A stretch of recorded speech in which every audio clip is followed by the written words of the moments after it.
Nuovarden is a dimension of wide-open mystery and infinite discovery created by our very own DungeonMisterTy and published by Adventure Slang Productions. You can learn all about this dynamic game system and wondrous setting at adventureslang.com.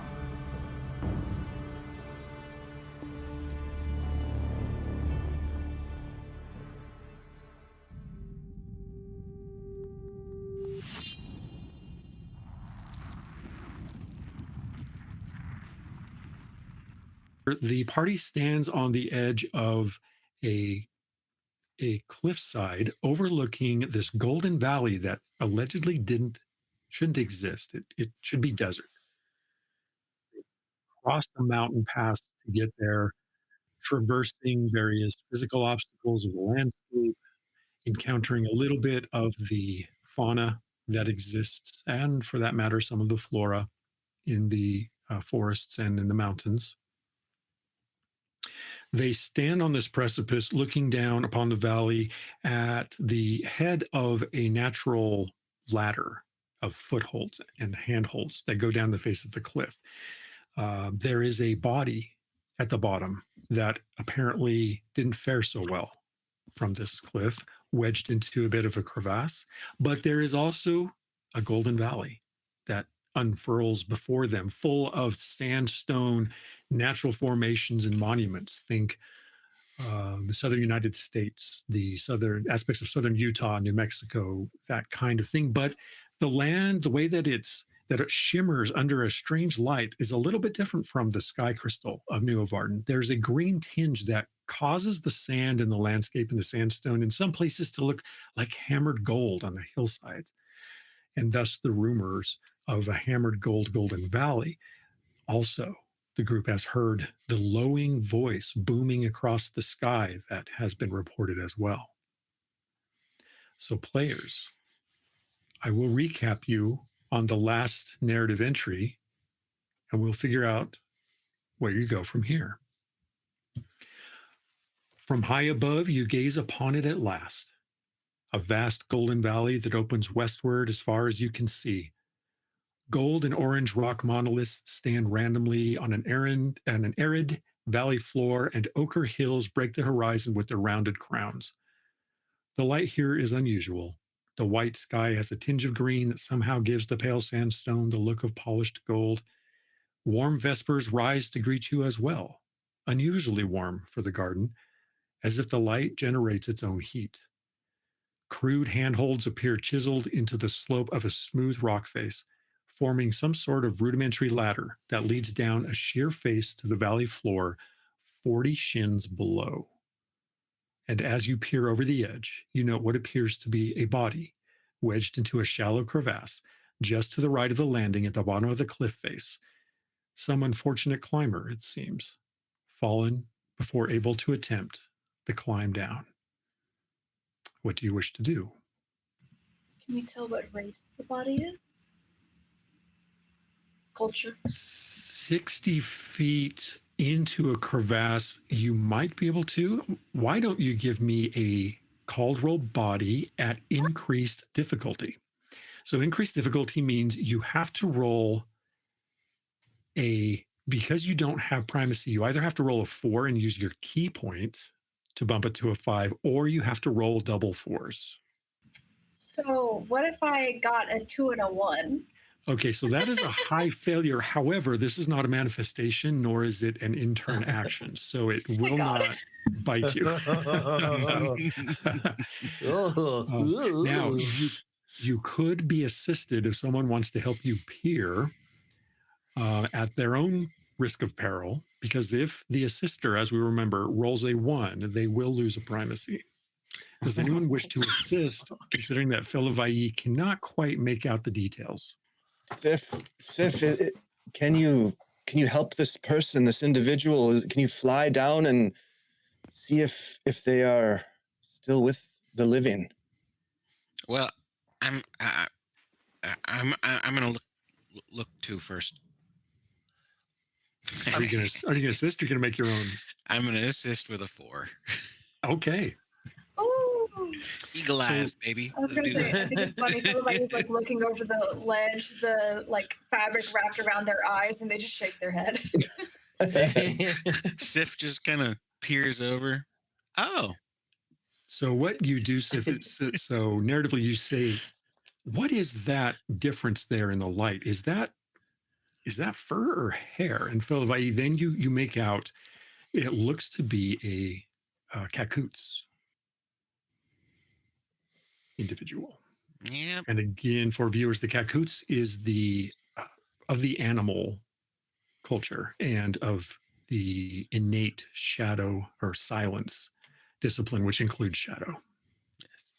And they are my uh, Primary culture. primary culture. I am the subculture. Correct. Well, that sounds. So does that mean you know them? Yeah. Do you know? Do you do you know everyone you are? No, but Yeah. but Dixie does. Yeah. That's right. Do you know them, Dixie? The person down in the The furry rock? one that's stuffed in the rocks. Nope. But I probably know the rocks.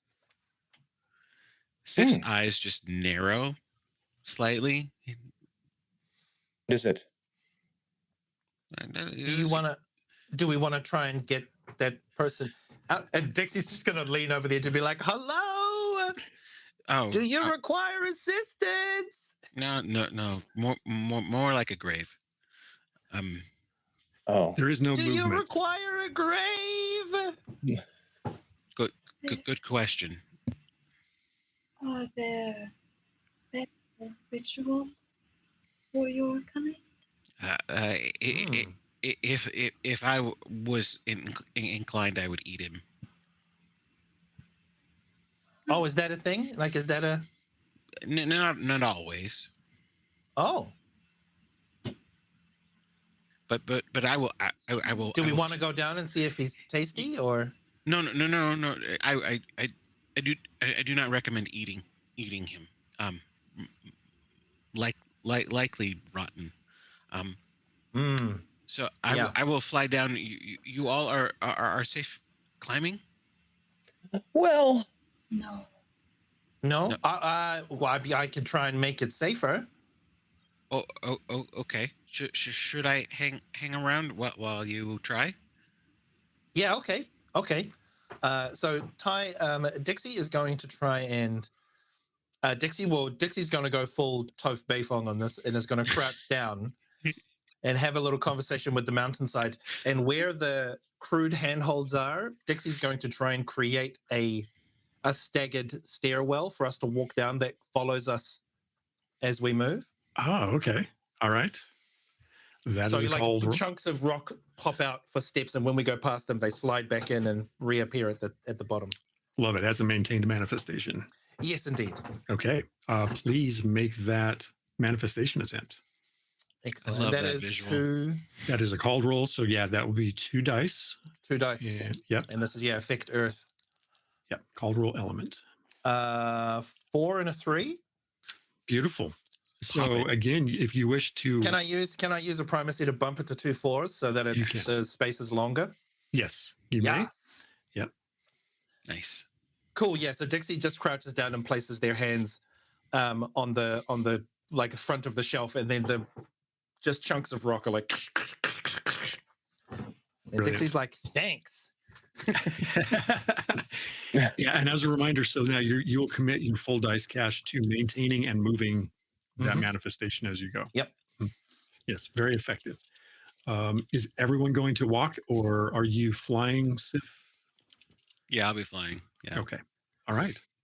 And I think Dixie at this point turns around very, very kind of lightly and just says, like, "By the way, don't distract me, because if I get distracted, then this disappears and we'll fall." Thank you for the advice, Dixie. No problem. And then turns back around. I think Fellavaai shares a look with Zorik.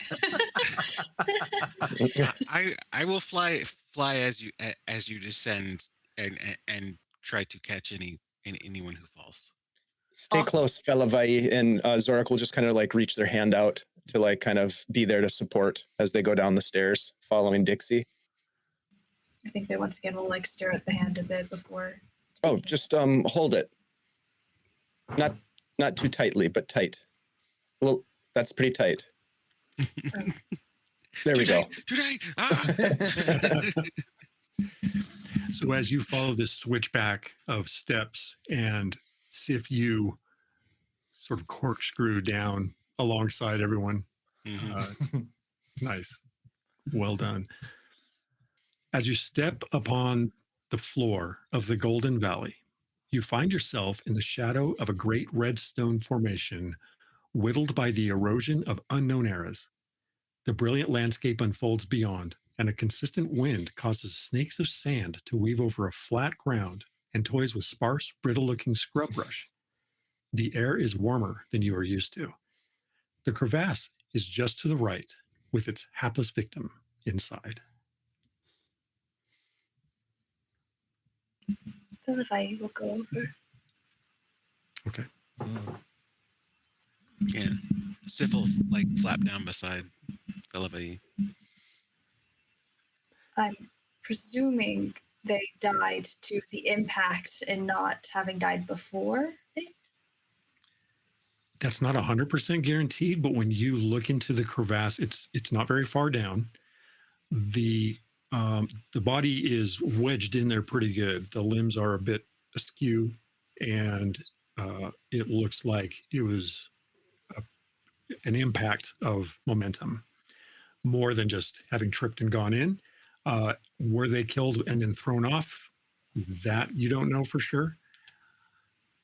The interesting thing as well is that the figure appears to be equipped with various things, including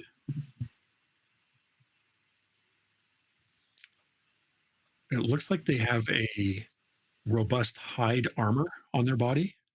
Their pack is still attached as well. Yeah, but it's wedged in there such that it's hard to make any details out beyond that Is it, from the moment.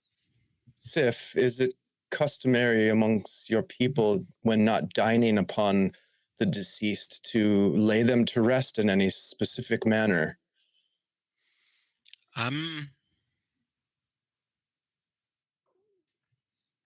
Specific. Well, for Mostly. example, some peoples will dig a hole in the earth and lay the bodies of those who have passed on in those places and then cover them back up. Others will pile the matter of the flesh upon a bed of hot coals and burn them in a pyre. It does not smell very good. So I hope that is not the tradition of your people. Cooking. In a manner. No. You need to skin first. Burning furs is gross. I don't know if we have time for the skinning part. But perhaps we should retrieve the body and the equipment and see if we can identify who this is. If we want to, it will matter not to him. Will it matter to your traditions if we disturb their final resting place in that crevasse? No. I mean, probably not. I guess we'll find out. Yeah. If they chose to jump, then that is their whatever. That is their thing. But if they fell, that is life. Dixie, would it be possible for you to speak to your family in the rocks and see if you can perhaps lift them to us, or must we climb down to get them? I mean, I can try. Sure. That would be wonderful. Okay. This whole time, Fellavaai has been staring at the body over the edge, their shadow just lightly jutting, ever so slightly. Okay. All right. And yeah, Dixie's gonna try and try and get a chunk of like a slab of rock to essentially lift the body up to us. Okay. Yep. Another called roll. Mm-hmm. Ooh, that is a 3 and a 2. Well, you can bump the 3, or someone may. Well, you can't really assist on this because it's a manifestation. It's manifestation. Mhm. I'll bump the 3 to a 4. Okay. All right. Yeah, you do that, and it's not so far down that you need a greater distance to move it. It's probably only in there, maybe at the max range of your Mm-hmm. reach. So you bring it to Yeah. the surface, and as you do, there's a bit of rigor. So it doesn't appear to have been too recent. You can, as you examine the remains, you see that there is what you would expect in terms of bloodletting and some viscera from the impact. It's not maybe as gruesome as you expected. However, the body is deteriorating. And Sif, do you know your traditions as a player for the Mhm. Kepu? Okay, all right.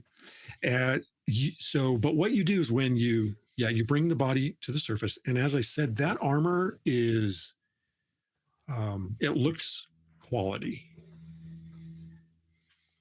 and they also have their backpack.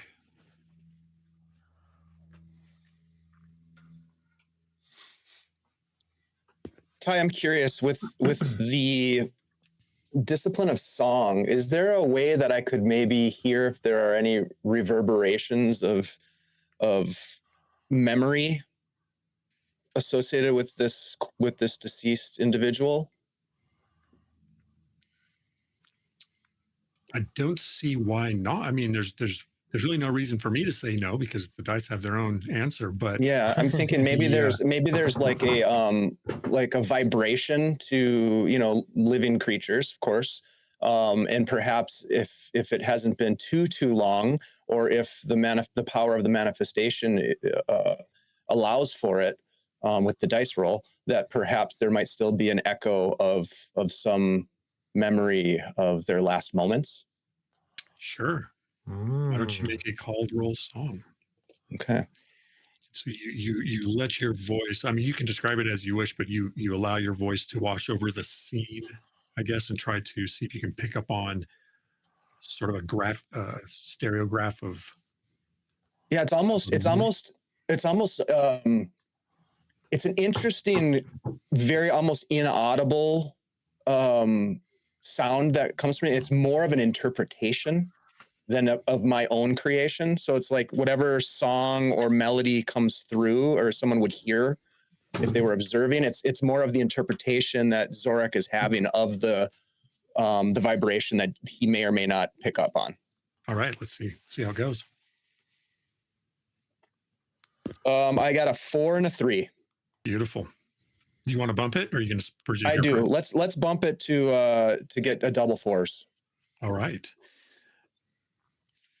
As your voice washes over the scene and you attempt to recover any remnant of what imagery you can discern from the literal sound of the fall, of the impact of what happened, you perceive with a high success literally the figure attempting to descend the cliff face among another group of figures that are hard to make out the details, but they were part of a group and unfortunately merely lost their grip and fell into the crevasse where they died, but apparently were unable, their remains were not recovered.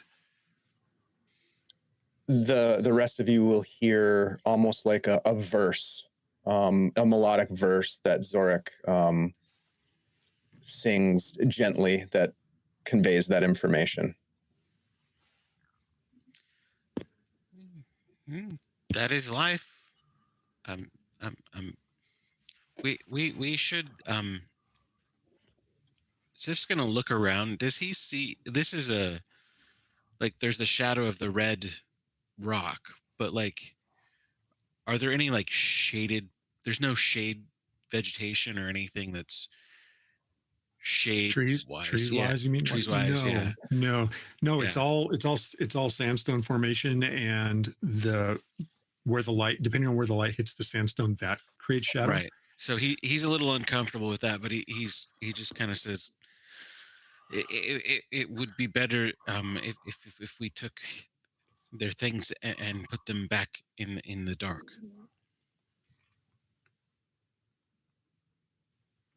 Of course. Also, there might be something in their equipment that lets us know what group they were with or who or why they were here, right? Yeah. Where do you think that the rest of their party would have gone after such a terrible accident? Well, hopefully they moved on. But where? I'm going to turn and just look out into this vast desert. Where would they have gone? As I look out, Ty, is there any like landmark that is discernible or stands out amongst the horizon? Only the various monoliths of rock. Okay. They have distinctive shapes. They have various points of erosion. They have, holes worn into them that make that you can see the landscape beyond through the hole, and they're randomly interspersed across the landscape. They almost create like a gigantic maze-like canyon. Although the whole valley would be the canyon, and then the monoliths would be the walls of the maze. And there's great distances between the walls, so it's nothing like a close quarter situation. It's pretty wide open. But looking at the monoliths, they are distinctive in their own way. So one that was familiar with this landscape would begin to recognize those landmarks just based on the shapes of those walls of rock and towers of rock.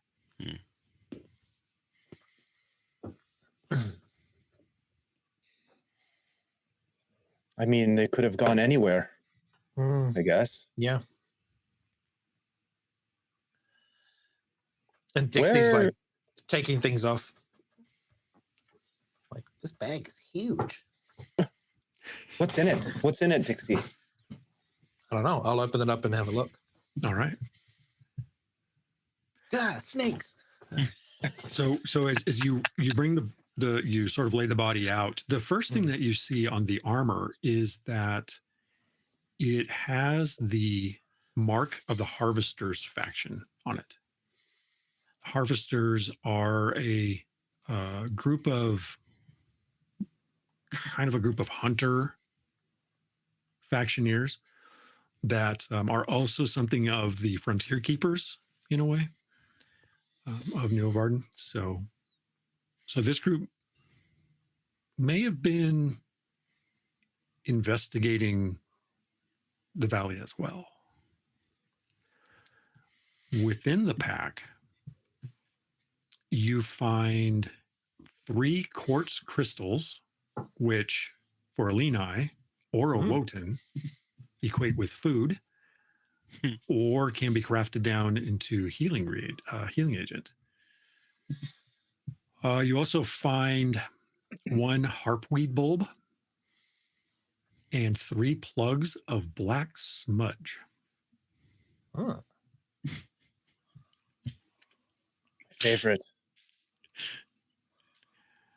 I don't know if any of you know what harpweed or black smudge properties are. If you wish to make lore rolls, you can roll to see if you recognize I could always look it up in the core rulebook that I purchased last week. I'm going to make a lore roll, please. Okay. If you don't mind. Sif 2, why not? Yeah. I got a 4 and a 2. Okay. Tonight, beautiful. baby. Hey. 4 and a 3. Okay. Hey-oh. So if it's you two, so since Zorik went first, which item are you trying to, or do you want to identify? The smudge plugs. Okay. Black smudge is a lichen that is harvestable, and in its raw form, consuming it restores 1d4 primacy. Ooh. Easy. This is He's of a good healing stuff. power. Well, heals primacy. Yes. Makes you more magical. And that leaves Sif. That leaves you at the harpweed bulb. Oh yes. in its raw form, consuming the bulb will restore 1d4 injury scale of your injury scale to an injured creature, or if you cook it into a paste, it can save the dying. Yeah. Oh, nice. Classic health and mana potions. Love it. So, do we collectively, as persons, as creatures within the garden, we know that these reagents can be crafted and made into things? Yes, they may also be crafted. Yep. Yeah, great. Yeah, so in their raw form, they have certain properties, and some things that you can harvest don't have properties in their raw form, but they do it once Let's add it to crafted, something. or they have raw properties and different properties when they're crafted. Right. Yeah, properties can change. Wow. So this person had all this stuff in their bag. Do you think they were They like left making him. things? They had.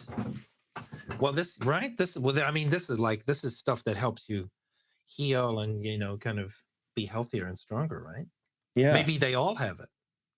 Perhaps they were laden with these types of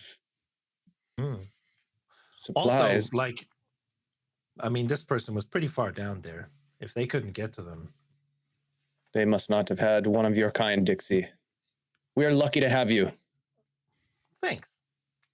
I feel pretty lucky to have you, though. Well, do you want to take this stuff and I'll put them back down there? Well, you know what? Maybe I'll get them.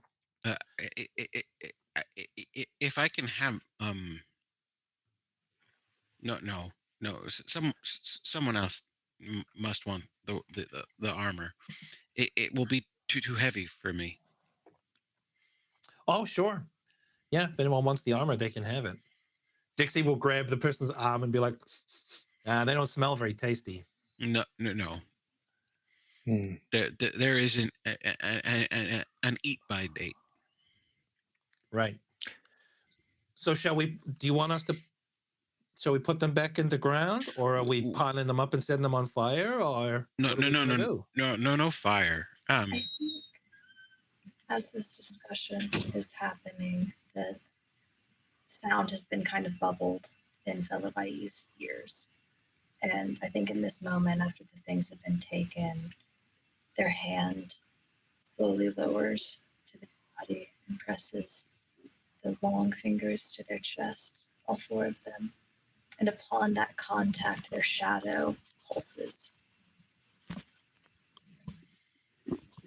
And seems to expand and wrap around them, entirely darkening their body. And I'm going to try to send them to the void.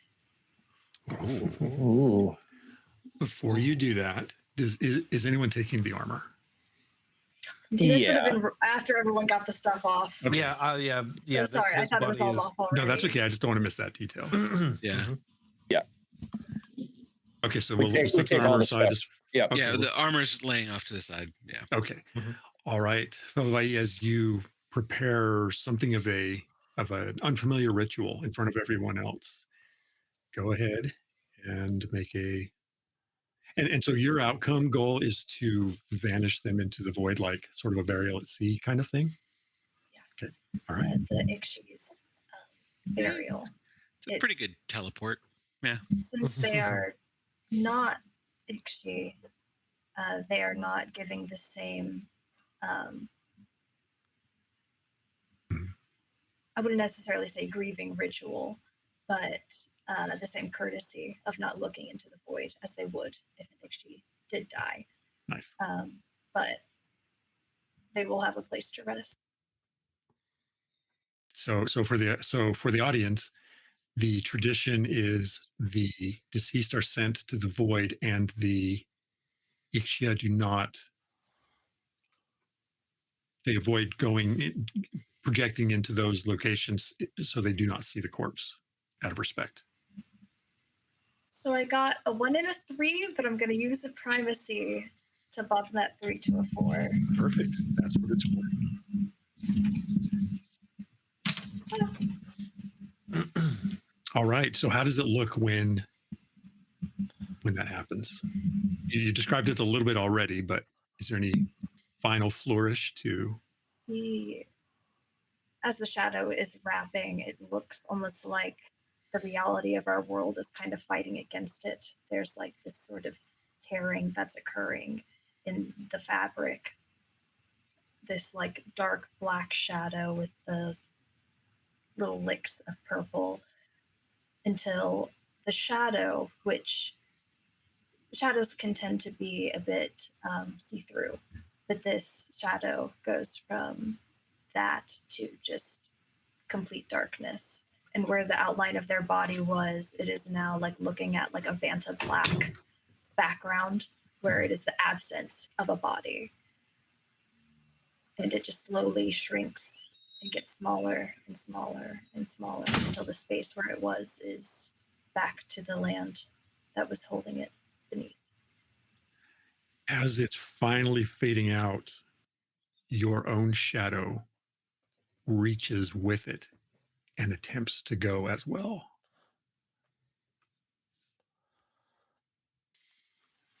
But unless you let it go, it can't break free. I don't think Fellavaai knows to let it go.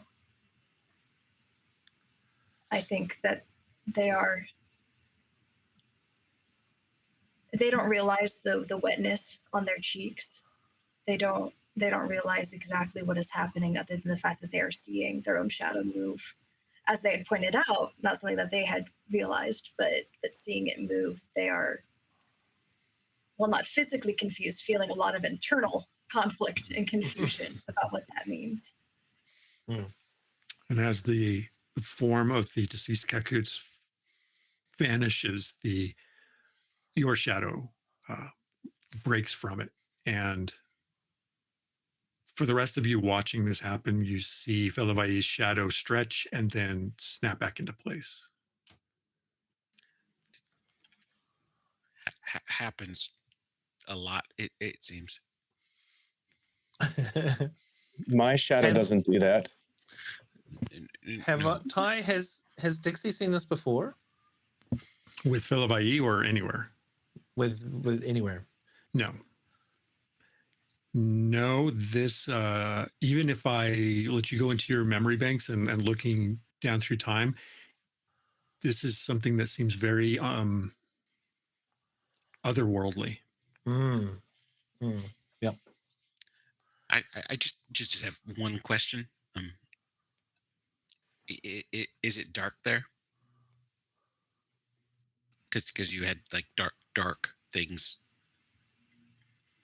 What? I'm The so sorry. What? no, it's fine. The body is in darkness. It's in the void now. Is there light there? Not that I've seen. That does not mean that there isn't. Oh, okay. As long as it's dark, is fine. I would not want to leave them just in the sun. Baking is not for death. No, it's nice there. Good. Normally we would just have a some place in the woods, and that would be where we put them.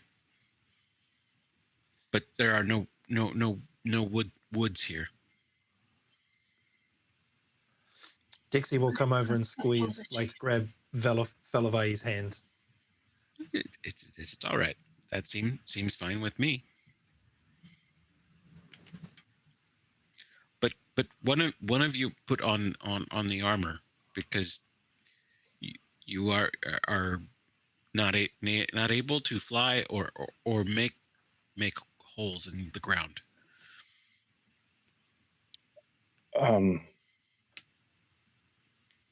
Is it Fellavaai? Would you like to wear this to protect yourself?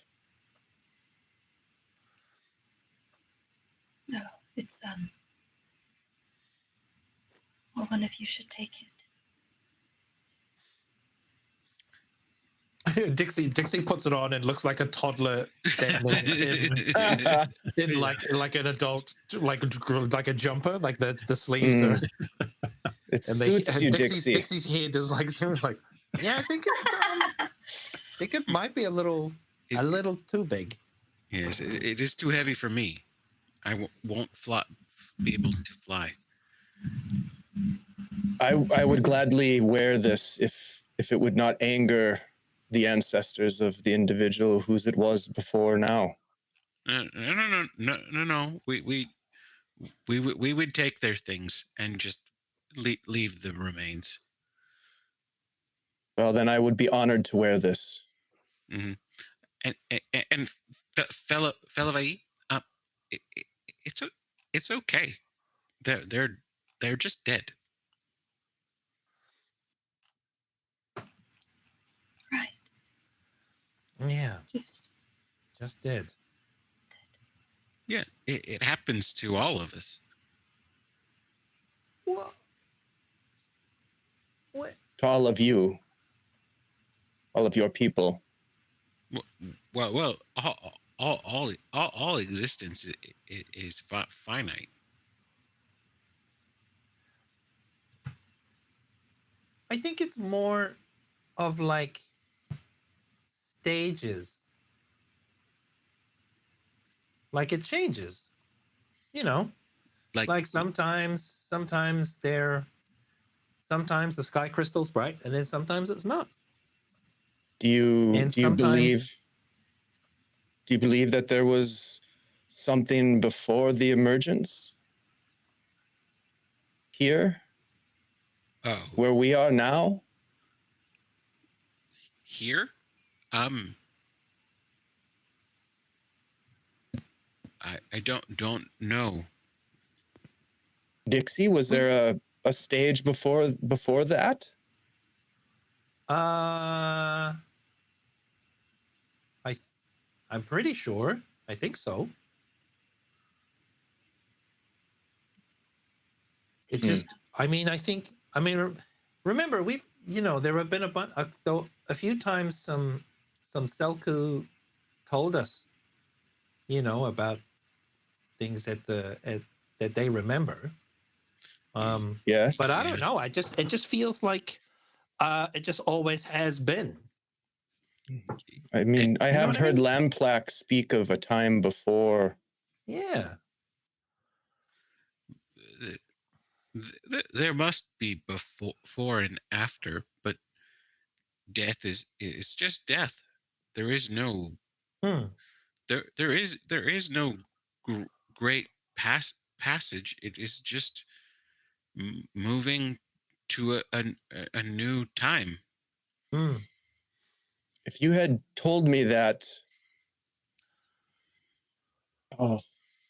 last 2 seasons, 3 seasons ago, I would have agreed with you wholeheartedly, but I'm wondering now if there's something else, because those of my people who had passed on from this material realm still speak. I hear them. I see them. How can that be? If they are just simply dead. I'm not saying you're wrong, Sif, at all. I don't pretend to understand what is and is not. You are not me. You are how we would say you are you are of pieces of things. We are of what was before and was changed. So you are always there.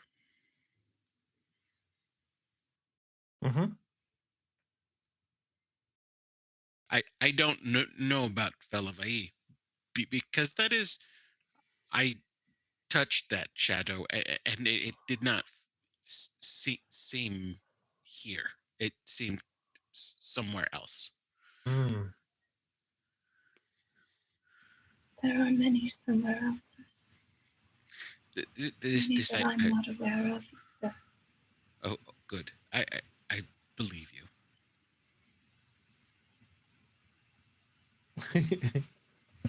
So, Eric, as you don the armor, it fits you best. It would also fit Fellavaai.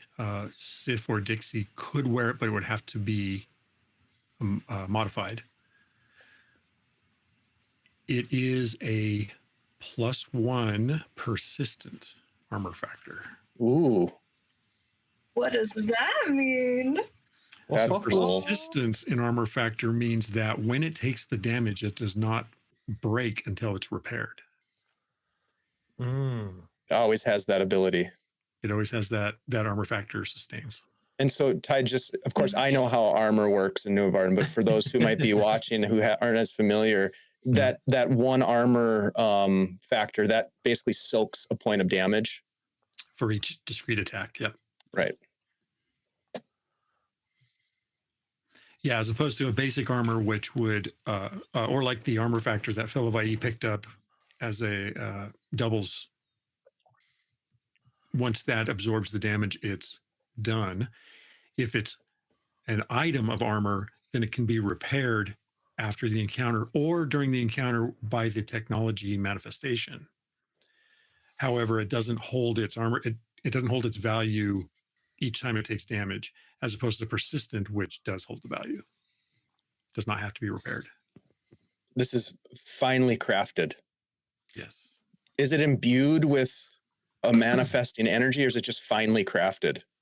This particular armor appears to be empowered. So it is probably it may well be a Wotan design, but it could be anyone with the so the way crafting works is anyone with the technology discipline could build something that has one feature of this magnitude with a successful design and crafting effort after several thousand breaths of work, and the appropriate equipment, including the materials for the item and the crafting kit.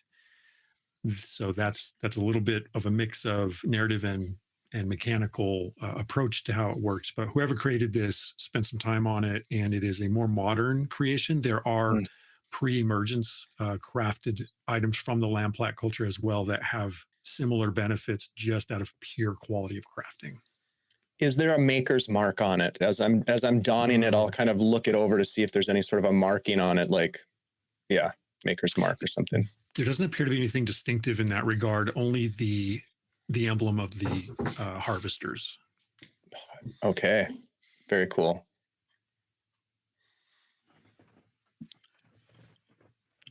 Shall we move on? Mm-hmm. In which direction should we go? There are an infinite number of options before us. Why don't we go and see where it takes us? That's a very sensible approach. Mm-hmm. Mm-hmm. Yeah. As you I would like to look at a monolith. Yeah, let's go see a monolith. As you prepare to enter the valley, the mystery voice reverberates across the sky. Heavy as thunder, crisp as ice, the voice causes the ground to shudder beneath your feet. You cannot understand what it says, but perhaps somewhere ahead lies the clue to the odd phenomenon. And as you move into the valley, you pass out of the shadow and into the light. There's a bit of a sensory overload. There's heat. The light is brighter than you're used to. The distant horizon is hidden behind numerous monoliths, and there's a bit of a warping effect of a mild heat wave. Again, the temperature is uncharacteristically warm. In Nuovarden, in general, it's consistently comfortable outside of the storms when they appear. This has a heat, and even the deserts in Nuovarden are not hot. They are just arid and draining, but the heat is something that's a little unfamiliar for you. Frequent whirlwinds kick up, small hazy twisters and quick curtains of sand. And as you advance across the hard earth, towering rock formations form broad walls punctuated by massive holes that form arches and windows through the stone to the distant formations beyond. The wind tugs at you as a water beast on the end of a line, swirling around your ankles and peppering your ears with kernels of sand. Small vortexes form, spinning red dirt into dark dancing funnels that bounce around for several breaths before dissolving again to nothing. The landscape seems endless, stretching unbroken in every direction but for the gray wall of granite from which you descended. But even that recedes in the distance, gradually becoming a shadow now more than 1,000 breaths behind. And the wind tugs, the snaking sand whipping by, and the whirlwinds. The whirlwinds form again, not red and gray, but oddly crackling. A static, pulsating kaleidoscope, the color of diamond and onyx dust, bright as if lit by a brilliant white light. A dim hum rises and falls with the ebb and flow of the pulsating forms.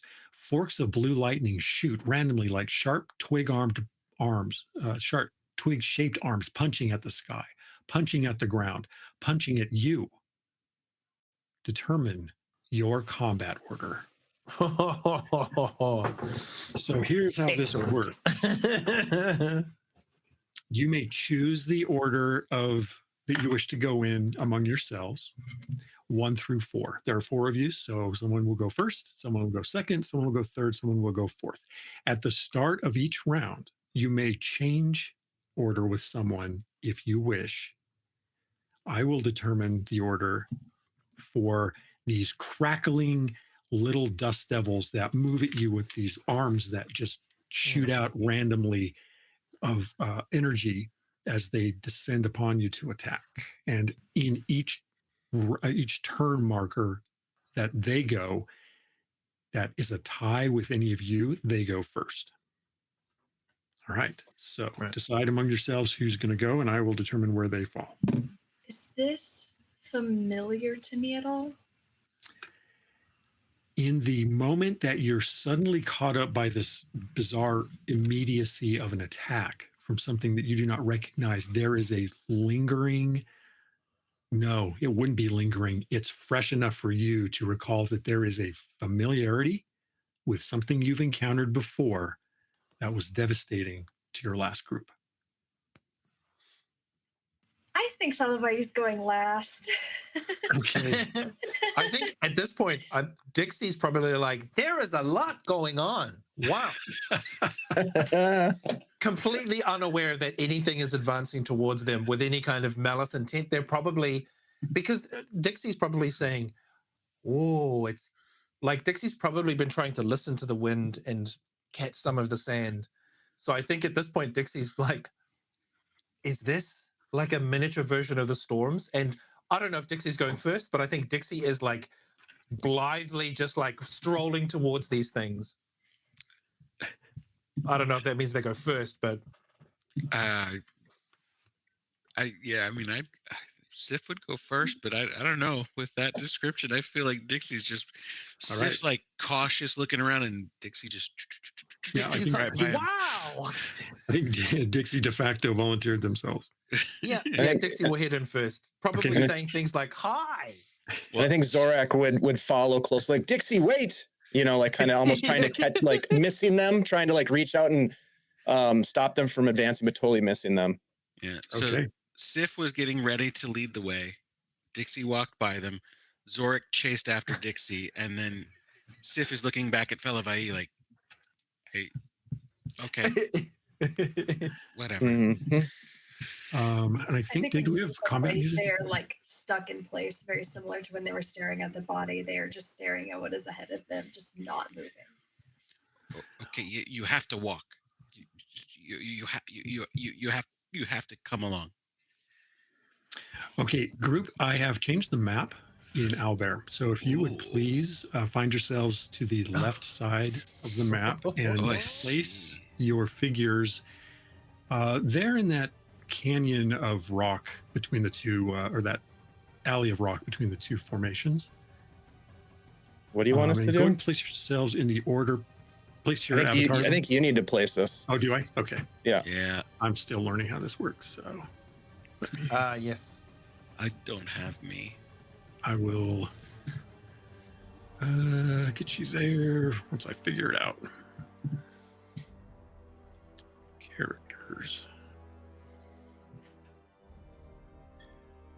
Here we go. Yeah, I think as Okay. Zorik is trying to like stop Dixie, being like, wait, every time Zorik grabs, I think Dixie like changes direction and goes somewhere else. And hopefully you can move. Oops, I have, yeah. Yeah, we can grab them. Okay, and who am I missing? I'm missing. Hey. All right, and I am just going to have to wing. We're on the left-hand side of this ravine. Yes. Yeah, if you want to be back that far, you can go back that far. However, these things are closer to you than that. Oh, so, Zork, do you want to move your? Okay, there you go. Yeah, Do we want to put? that works. Good. Okay. I'm gonna put one. Yeah, we'll just. Hopefully, I can move them. Yeah. Yes. I think. Okay. Anyway, so Dixie, these two whirlwinds there are right in front of you. What do you wish to do? I am going to. I think Dixie is still very, very ignorant of their actual. I think aggressive intent. I think Dixie is going to try and. Dixie's going to try and affect air and try to create their own versions of what they're seeing, like try and create small little dust devils of their own. Okay. So, do you want to make those an action against the targets, or what is your actual intent? I think Dixie is not trying to stop them. I think Dixie is like, oh yeah, I love this game, and is going to try and create dust devils to it's like Beyblades, right? They're going to create their own and slam them into them. Okay, good. So, so you have two options creating a whirlwind like that. Do you want to do a status attack, which would be something like attempting to immobilize them, or perhaps move them, or do you want to do damage? I am going to try and move them. So I'm going to try and like essentially knock them backwards. Okay. So which one do you want to target first? I will target the one that is the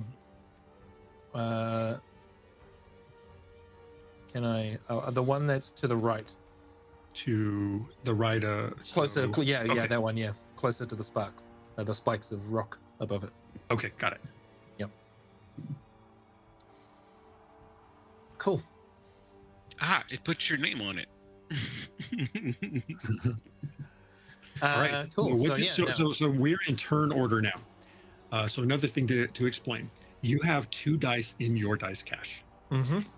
The maximum number of action options you have, whether they are held, spent, or rolled, is 2. Mm-hmm. You may divide your dice into 1 die actions each, or you make 1 2-die attempt, which obviously increases your odds. Mm-hmm.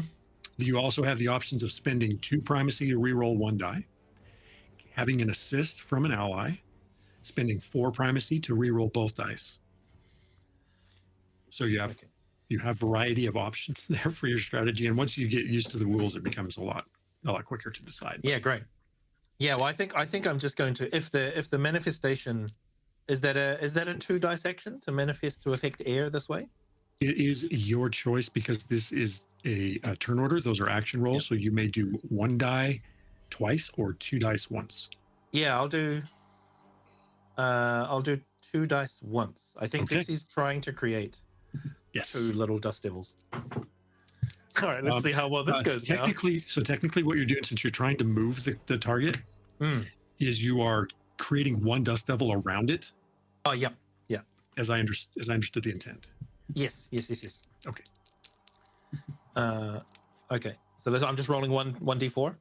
2d4 if you're using both dice because you want your odds better. Yeah. Oh, that is double 2s. Okay. All right. Not totally bad. Nope. Yeah. So double 2s allow you a recovery. Second page of your character sheet at the bottom. Does anyone? Well, that's good because I will. Yeah, because I can. I need to recover some primacy. Okay. All right. So as you attempt to manifest this whirlwind, you draw upon the manifesting energy, and you don't know if it's this particular area that you're in or what, but something interferes and you're unable to bring forth that dust devil. However, unless you wish to spend a lot of primacy to re-roll, you can instead just recover spent primacy that you've already lost. Yeah, no, that's right. I'll recover the primacy. I think Dixie's like, oh, I love this game, and tries to like summon the thing, and it doesn't work, and they're just like, huh. Yeah. Okay. Very good. Then that is. Do you want to move from where you're at, or are you good? Yeah, yeah, I'll move. Dixie's gonna move, kind of turn around and move back to Zorak. Look at Zorak and be like, "Did you see that? Friends of yours? I thought so. I don't know. Maybe they don't want to play the game." But I think that's all Dixie's gonna do. All right, Zorak, you are next. So to clarify, is Zorak feeling as if these things are posing a danger to us, or is it just like a phenomenon that's happening, some sort of a weather phenomenon, or a natural thing that we're encountering? Is it malicious? It is a little hard to tell. They don't look like the dust devils you've been seeing. They have a different energy makeup to them. They are literally like static. And out of the static, there are these forks of lightning that are punching in random directions, and they're spinning in your direction. But they look like weather phenomenon at the same time. But I get a sense that they feel dangerous. It feels dangerous to me. Yeah, it does feel a little dangerous, whether you need to stay out of their way or you need to shut them down. Okay. It's up to you. I am going to take out the hand drum that I carry, and I'm going to start to beat a rhythm on it that is going to echo off of the canyon walls. And what I'm trying to do with that is to essentially calm the winds with the sort of echoing vibrations of sound bouncing around, and sort of in a chaotic manner to disrupt the swirling wind. Okay, with the ultimate outcome of them reducing their aggression. Yeah, right. Yep. Reducing their aggression or causing them to just to chill out, man. Okay. All right, now let's look at something like that. You can target one of them because your area. Yeah, like a calm. This would be the status effect I'd be going for, I think. Yeah, it'd be a status effect. The outcome would be to calm. It would be it is a status attack, so they do get a challenge. The one does get a challenge. Which one do you want to target? The bigger one to the left on the screen. Yep. All right. Okay, so here we go. I'm gonna roll 2 dice out of my dice cache. Okay, perfect. Which is all of the dice in my dice cache. Yes. I have double 3s, which means that is that a? That's a recovery. It's a recovery option. I'm gonna use primacy. Can I use 2 primacy to bump them to 4/4? No, just 1. You may only use 1. You may only manipulate 1 die per roll. All right, I'm going to go ahead and. Point. I don't know if that would do anything. I'm going to use. You can only manipulate 1. Yeah. Okay. I'm going to use primacy to bump one of them up to a 4. Okay. All right. So you spend primacy and attempt to calm the whirlwind. I'm going to roll, and this is a mind because you're trying to calm their mind. So their challenge is a challenge roll mind, And Okay. a challenge roll is a single D4. If I roll a 4, they succeed in avoiding the effect. Okay. That is a 2. So this one. Perhaps we should all just calm ourselves. And I'm just. Do you know, is there a way to add a marker of? Yep. They're in Owlbear. There are what are they called? The attachments. The attachments. Thank you. Yes. I mean, you just drag it out and drop it right on top. There's also a bunch of default tokens in there that you can use to represent creatures. Attachment. Oh, I see. Oh, I don't have any. Okay, we'll just have to remember. Apparently, I have to load my library. Oh. Okay, so let me try one other thing.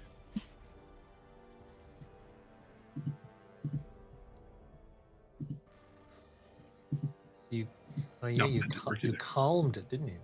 All right, so the Yes. big one is calmed. Oh, there we go. Oh, look at that. Love it. Okay. And that, okay, Zork, do you want to do anything else? Nope. Can you? I don't think there's anything else I can do, is there? Technically, no, other than move. I'm going to stay put. And if anyone's wondering in the chat, as the characters become more powerful, the dice cache does increase. And we will see that over the course of time here. Meanwhile, Sif, you are up. Right. And we're gonna try that innate ability thing. So you will need to make sure you have enough flight movement. Yes. Well, I'll need to run at it first, I believe, because Right, I yeah. don't think I have enough just on there. So 4, 8, 12. I think running to there will get me close enough where Oh, I definitely. can fly, and I'll ignore the calmed one and do a swoop dive at The smaller one. The smaller one. Okay, so you run up, and the rest of you see Sif run past you and then leap into the air, shooting up, and then diving down to attack. Yep. And so what that does is it gives you decreased difficulty and a plus Fun. 1d4 if you hit to your damage. Cool. Huge. And Make a roll. I rolled a 2 and a 3. Okay. I have plenty of primacy. I will bump it to a 4. All right. Roll your damage, 2d4 on that. Well, actually, no, the 3 already hits because it's decreased. Oh, right. So Yeah. I still have plenty of primacy. That's a 2 and a 4 for 6. Very good. Okay. Let me check my... Yeah. All right. Describe as you swoop down into this thing, how you eliminate it. So it Sif just dives right at its center and just slices through the wind, cuts right through it, and lands on the other side, kind of covered in dust and grit, and is just kind of shaking his feathers and shaking his head. Just, Very cool. Nice. Okay. Slices through like a Kurosawa film. Very good, Sif. So yeah, that one it just disappears. Like the whole energy and everything fades, and the wind stops, and the dust settles, and it is gone. Now, fighting back a sneeze. Yeah. Another feature of these whirlwinds as they approach is they pulse. They gain brightness, dim. They brighten and dim, and they brighten and dim. And the large one seems to be more dimmed, however, steadily. So what I'm going to do is re-roll the challenge roll for their action roll. let me see what I've got for dice. So a fun thing about creatures in Nuovarden is the size of their dice cache is the number of available actions. So say a large creature had 7 action dice, they could technically make 7 actions. Oh, However, wow. they're all at Single dice. 25% chance to Single, succeed. yeah. So these creatures, and something else about these creatures for everyone's information, these are not in the rule book. These are a supplemental creature. Referred to my friends who have helped Nuovarden would refer to them as echo beasts. These are the first echo beasts, and something that Fellavaai may have already encountered before. Oh, wow. I am looking at a dice cache of X. I'm going to attempt the challenge roll with one of those dice and succeed on a 4. That's Nice. bad. Yes, which means the creature, let me see if I can move it, if it will let me. Yep, it should. Swirls in at you, Dixie, Mm-hmm. and attacks. Now, here's a fun feature with an Echo Beast. As it pulses, does it pulse up or does it pulse down in terms of its power?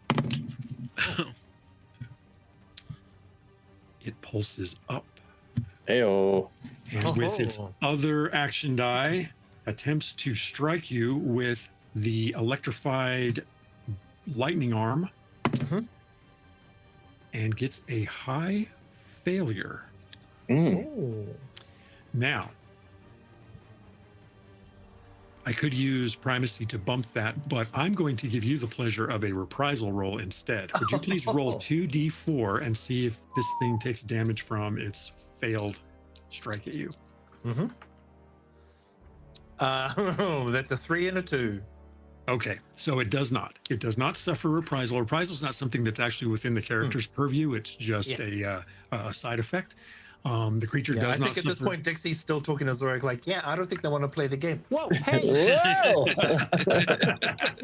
It's behind you. It's behind you. It's right behind Glowing you. bigger. Yeah, yeah, it is. And that is the Echo Beast's turn. It is Fellavaai who is next. I think Fellavaai has been stuck in an emotion that they have not been, that recently they've been very familiar with, but through the span of their very long life have not felt very often, which is a gutting fear, as they are seeing the same thing that tore through the people that he had come to care about, which is something that does not happen very often, or has not happened very often throughout her life. And seeing it come upon this absolutely delightful smaller friend that she has made in the past day that we've known each other, the only thing that really snaps her out of it is seeing Sif cut through it and seeing it dissipate and realizing that this is something that is stoppable, that it isn't just unkillable to the point where it will kill all of them and then keep going. I think in that moment of seeing that, they kick into action, into an instinct of reaching. And without even really realizing it, they're at the ties around their ankles and yank up on them. And the shadow that was pulsing and moving and shifting and jittering suddenly flies towards this creature. And I think she took a step towards it. Okay. You are going to... I am using the Ixies. Ixies? Is it Ixie? It's Ixie. Ixie specifically, Ixie's ability to puppeteer. Let's please make that roll. Nice. And you can do 1 or 2 dice, and assuming you succeed, you will then be able, yes, okay. You will be able to, it will be able to move at the end of your turn and do 1. I got a 3 and a 4, so I'm going to use a primacy to do 2 4s, which I think gives me +2 to the damage. Because the creature is That's going what to it attack was? on its own, what you can do actually is pull 2 shadows out and send them both.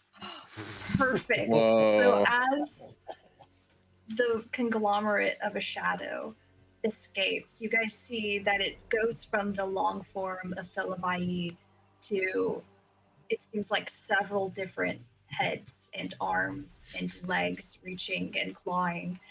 And Sif, you see and feel in this moment your shadow also begin to pull away from you, stretching slowly and longly until it almost like snaps off, taking your shape and launches like it did at the first one at this one as well. Wow. So from both sides? Yes. Nice. Pincer. Okay. I am All right. not okay. Nobody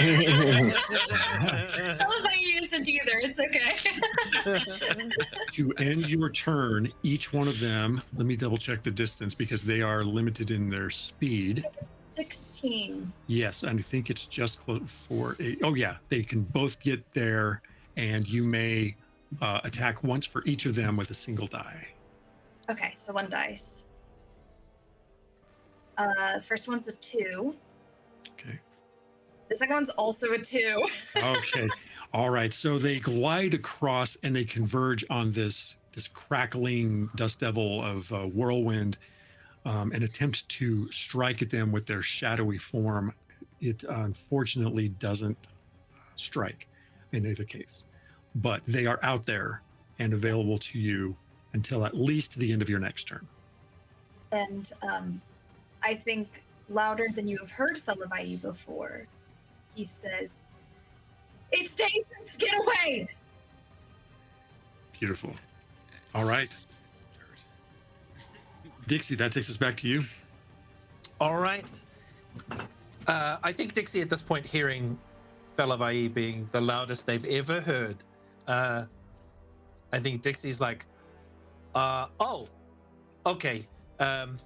And Dixie will move backwards, but also Dixie is going to affect air and try and manifest a sonic boom in the middle of this whirlwind to try and dissipate it. Okay. Awesome. Are you going to do 1 or 2 die action? 2 for sure. Okay. So the audience, that is a 4 and a 2. beautiful. Okay, so the audience knows the dice cache restores at the beginning of the character's next turn. So in this case, Dixie just got the dice cache back, throws in a sonic boom. The boom reverberates across the canyon walls, and from within this center of this whirlwind, how much damage do you do? That is a D4, please. Oh, that is 3. Describe how the whirlwind breaks apart and dissipates. I think, yeah, Dixie's like, oh, okay, jumps back and then just like holds their hands out, and there's a moment where you see there's like almost like an orb of air in the middle of it that just shatters out and then throws bits of dirt and rock and things everywhere, and almost the ball of air almost pushes the lightning with it and until the lightning fizzles out. Nice. All right. Sif is now standing, facing the party, covered in dust. Yeah. And without a shadow. Right, but the exploded one exploded all over. Oh yeah, Sif. yeah, both Sif and Dixie, but Dixie's like, as these creatures or phenomena dissipate, Fellavaai, suddenly the shadows start darting around back and forth in the canyon as if they're looking for a way out.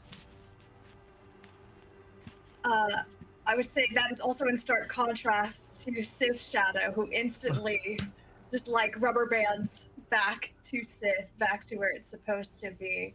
And I think like as it's darting around looking for an escape, all of those different, like, you will see different lengths of arms, different lengths of legs, different like hairstyle silhouettes of these shadows' heads. And Fellavaai just holding these 2 essentially ribbons of sorts in her hands. Wonderful. Just like catching her breath and trying to figure out what the fuck is happening. As the dust settles and the sounds diminish, you stand there in the heat of this valley. And I think we'll take a quick break. Ooh. Nice. All right. I can process this. I'm so badly want to ask Fellavaai why they were so freaked out about this thing. Many questions. I love it. Yeah, thank you everybody for hanging out with us. Thanks for the resub, Scottish Jeff. Great to see you. Welcome in. I love you all. Thank you for being here. We will be back in just a couple of short minutes. We're gonna take a quick break, and then we'll be back to play some more Nuovarden. Thanks for being here, everybody. Yeah, right on.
We have been unmuted. Oh boy, oh boy, oh boy, oh boy. Hi. We are Mike. no We longer are- muted. Hardly know her. Hey-oh.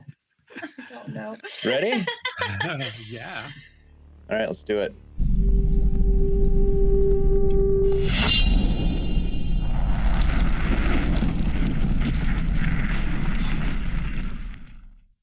Hey, everybody, we're back. Thanks for hanging out with us tonight, everybody. Great to see you all having fun in the chat. We appreciate you very much, and we're having fun too. So thanks for being here. Ty, Yes. hand it over to you, my friend. Let's dive back into this thing. Having defeated these forms and with your various reactions to what they may have been and how they make you feel, party, what do you wish to say to each other having survived your first danger together of any significance? I think Was Dixie. Yeah, Dixie goes immediately to Fellavaai. Zorik just kind of turns as well and just looks at Fellavaai. Do you know what this is? Is this more than just a mere windstorm? Yeah, you okay? Yes. No. I think before she does anything more, seeing her shadow absolutely out of control, the ribbons kind of drift out of her hands and go down to her ankles and kind of tie themselves to it. And as it does, the shadows stretches and almost like it's being dragged back, like through the sand, reconnects and goes back to its place. So it is very restless and jittery and shifting and moving, like it's uncomfortable in the position it's in. I don't know what it is. I've encountered it before. And it must have been quite impactful for you. Are you okay? Do you need to sit? I think they just instantly plop. Oh. Um, I'll plop down next to Fellavaai. do any of you know about Iksha culture? Admittedly, not much. No, I've met a couple, but no. Those that are in communes, those that do not have, and she'll like gently touch the band over her eyes. We have a leader of sorts called the Eye, and every so often we will have visions of sorts, things that the void will show us, things like I shared with you. And if they are of importance, there is a journey that is set out by the seer, by the Eye, and by 6 others. You know what I saw, so we left. And I don't know what happened to most of it. I was meditating at the time. I heard it. I wanted to warn them, but I couldn't. By the time I was out, it was too late. I am sorry that this happened to you and your people, Fellavaai. You carry a burden, it is clear. But we cannot blame ourselves for things that have happened. In the past, we cannot change. I do not blame myself. Good. I am what some might say a bearer of bad news. That is when Sif walks up, shaking out his feathers and dust everywhere. Bad news? What's the bad news? Ever since I got my name, not the one that I bear now, but my Ikshi name, I have brought, not personally, I suppose, but after I meditate, bad things tend to happen.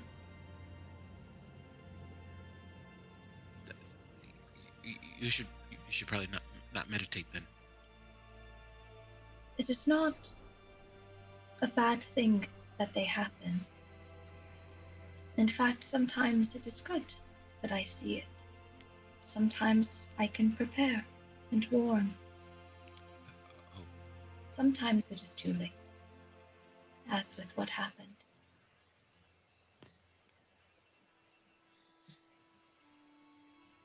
I'm not sure what I'm feeling. My chest feels very tight, and I don't know why my face was wet. those are tears. What are those? Tears?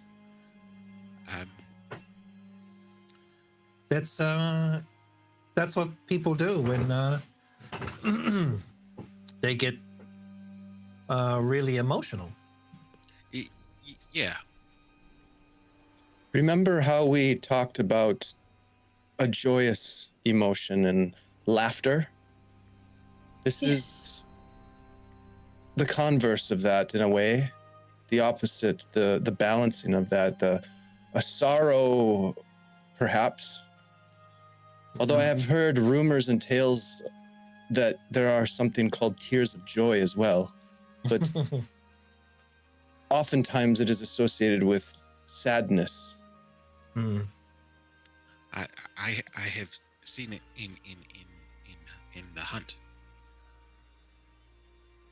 It is pure joy, chasing down prey. I Yeah. see. Yeah, I've seen people. Yeah, they cry when they're really, really happy and when they're really, really upset. But you don't need to cry for the one we found. They would not want you to cry. There is no sorrow in death. There is an ache when I saw them. And she'll put a hand over her chest. Maybe you are hungry. I know hunger. That was not it.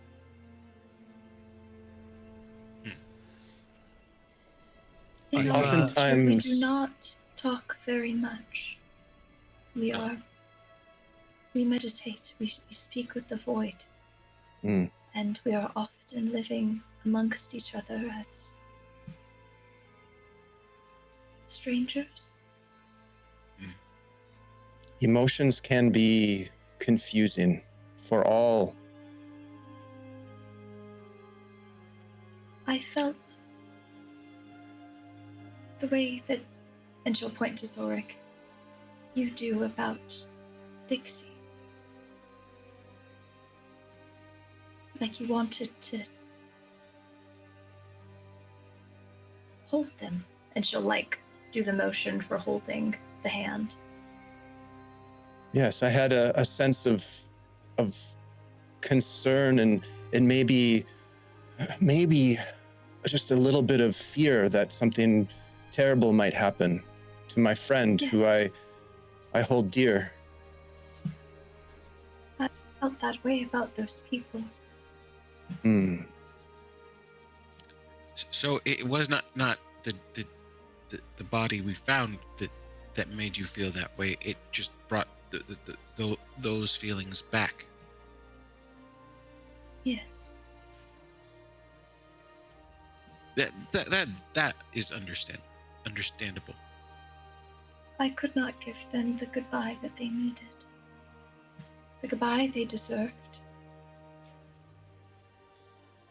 Mm. There is much I don't know, Hmm. and for the first time in my life, that isn't good. Mm. Perhaps you can find some solace in the notion that when you enter the void someday, you will be rejoined with them. They did not make it. I'm I so could not sorry. bring them back to it. And I think that the tears, that wetness, starts rolling down again. Well, we can always regret things, but and I do see you are in pain, but there is survival too, and sitting in a canyon is not safe.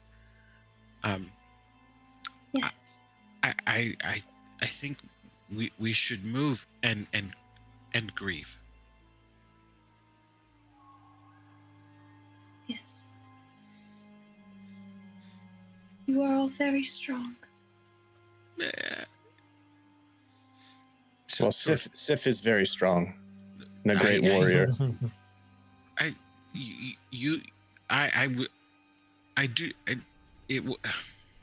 think he stands and like gets very close to Sif, like face-to-face closeness. You just see a tremor in the beak. Just In one strike, you killed what felled 7 incredible individuals. You did that. no, I knocked down dirt. Whatever happened to your people, that had to be stronger. That was I have flown through stronger winds than those. They were weak. Well, I think Dixie peers around Fellavaai and is like, that just makes you seem even stronger. That's incredible. No, to defeat the weak, one does not need to be strong. You just said you flew through winds that were stronger than those. Those things had lightning in them. That is called a storm. I mean, yes, it is. And the storm is no joke. Sometimes it tells jokes, but it's no joke. It is fun, though. Yeah. Oh, yeah. Yeah. No, Sif, you're really strong. Yes. Yeah. I think You're not strong like rock is strong. You're strong like wind is strong. And you're strong like, like the storm is strong.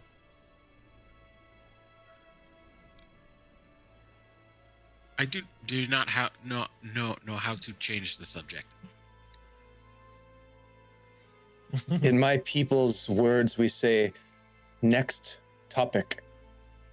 I like that a lot. It works. Do we have any direction to go?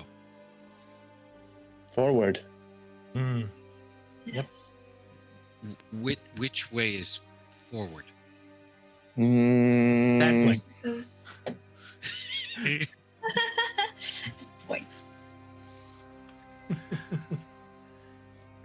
As you pick up and prepare to advance, what may have appeared as vague indentations from your view on the mountain when you first looked down into the valley now appears to be pools of deep azure, as one such pool rests in the hard ground nearby. The crater is roughly 6 shins across and of uncertain depth. Looking into the pool reveals a worm-like tunnel that twists and descends into darkness, perhaps the source route for the water. And I don't mention this as any sort of doorway into any place, but merely another feature of the landscape that you hadn't noticed before. Dipping my hand in the water, is it cool? It is actually, yes. is cool, and it has a very brief, mild coating sensation before it quickly evaporates. What do you make of it, Dixie? Well, it's water. Can I feel that it has a, like, can I, you know what? Dixie's going to be like, he's going to taste it. They're going to Okay. taste it. See if it's Yeah, salty yeah. or fresh. It's fresh. It is. You're not injured or anything? Nope. No. It does nonetheless feel restoratively refreshing. It doesn't. It's not all that much unlike black water, but it's Blackwater? different as well. And that coating, as it dries and evaporates, it cracks with some resistance from your hand and flakes away. Now, there is a calcium balm that exists in Nuovarden that can be applied to clothing and to the body that acts as temporary defense. This water seems to have a similar feature. I think at this point, Dixie is just going to jump in Okay. the water. I didn't even think about somebody doing that, but I like it. Of course. Yeah. Right behind. As soon as Dixie jumps, Sif is in there too, trying to get this dirt out. The dirt between off? his Yeah, toes. yeah. Yeah. So Sif's in there like bird bathing, Yeah. Yeah. and Dixie. Whereas Dixie just like jumps in and just like sinks down for a bit, like completely submerged. And I don't know how Dixie feels about it, but there's like a void of its own kind. If you've ever seen the sulfur pools at Yellowstone, they have this weird like tunneling feature that goes into the crust of the earth, and this is what you're seeing in these pools. Although it's not hot, it's not a hot spring. It's just this strange water. And Sif, you feel it as well, as it clings a bit to your feathers, and it has a little grit to it as it quickly dries. It doesn't impede your movement at all, but it does feel like it layers on you a little bit. Sort of like a thin layer of wax. But gritty. Oh, but gritty. Sif's going to taste it and just. It tastes like butterscotch.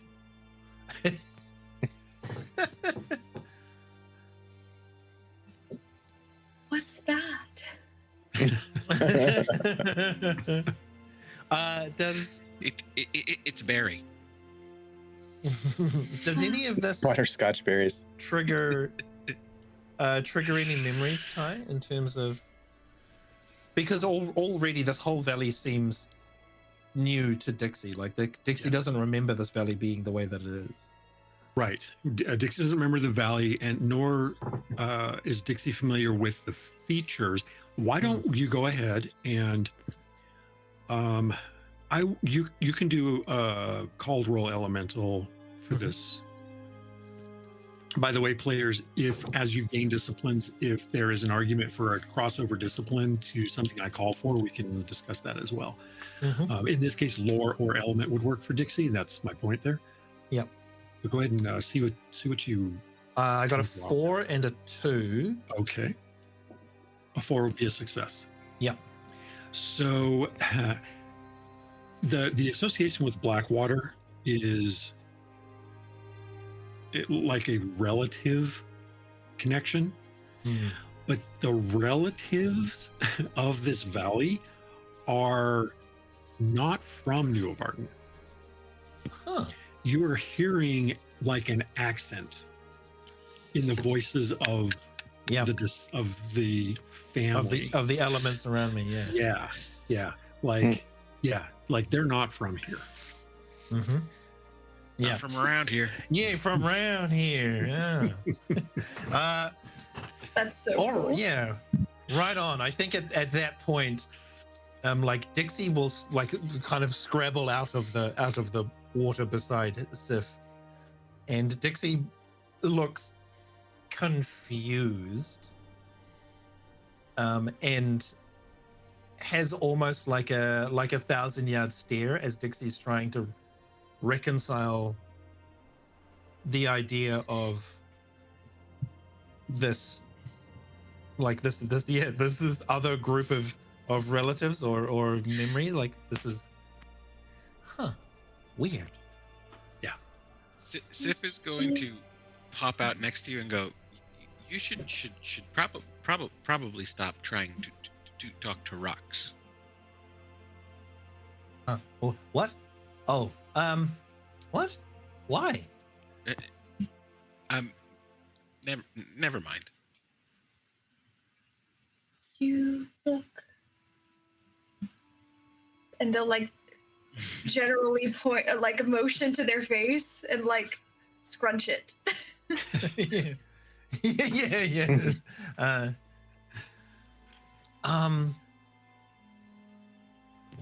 Wow. Huh. What? So Fellavaai, when you, the whole void thing and your connection to it and the way that you communicate and the way that it's a part of you it's nothing that I even remotely can understand, and I really like that. Like, it's, I mean, I look around and I see the world, and I see the rocks, and I see the water and the clouds and the sky, and I see that, and and it's me. It's as much me as as much a part of me as I am of it. But then meeting you and meeting some other people and learning that there is a whole other thing that they're a part of is really interesting. And I don't know, there's something really, really beautiful about not knowing something. And I love it. And like what you did with the body and what you did with Sif's shadow, that's super interesting. That's amazing. I don't know how that works. To be fair, there's a lot of stuff I don't know, but to know with like every fiber of my being, to feel the connection with everything around me, to know that there's something beyond that is incredible. And just now, trying to remember being part of this valley and trying to remember being that water and trying to remember being the wind, it's like I'm conversing with someone who is me but isn't me. Like there's like Zorik talked about cousins and like family members that were part of the family but weren't. Like, what is it, Zorik, you're an Asgar? Correct. And you were talking about the Asgal, right? And Yes. Sif, you talk about, the Kakuts and the Kuk, and like, I mean, the Lenai, we have the Lenai. This idea that it's, oh man, it's just, I've never been so introspective in my life. I think throughout this conversation, you see for the first time a like big smile creep across Fellavaai's face, and it's slightly twisted by the scar on the corner of their mouth, but it is joy in realizing that someone to a degree understands outside of their community. Not knowing is a wonderful experience. Yeah, it really is. There is much beyond us. They'll just like point to their smile. Yes. Right, yeah, and I think at this point, like, Dixie has grabbed Fellavaai's hands and is just as big a smile, like, right. It's, imagine I mean, imagine that you're everything around you. Like you are everything you can see and feel. That's you. That's what you are. And then someone like somehow opens a window and you realize that there's something else and you don't know what it is. So, what's around us is not of you to. It's not. Yeah. Right? Zorak, do you know what they're talking about? I don't, to be quite honest, but Okay, good. I thought I was the only one. when you speak of things outside of this place that we know, this rock, this air, the crystal, the great crystal, I think of the vision, Fellavaai, of something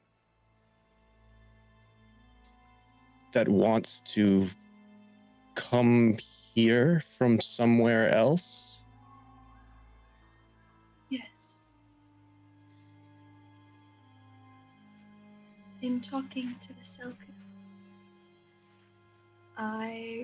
Rachel cannot remember her name, but I have it written down.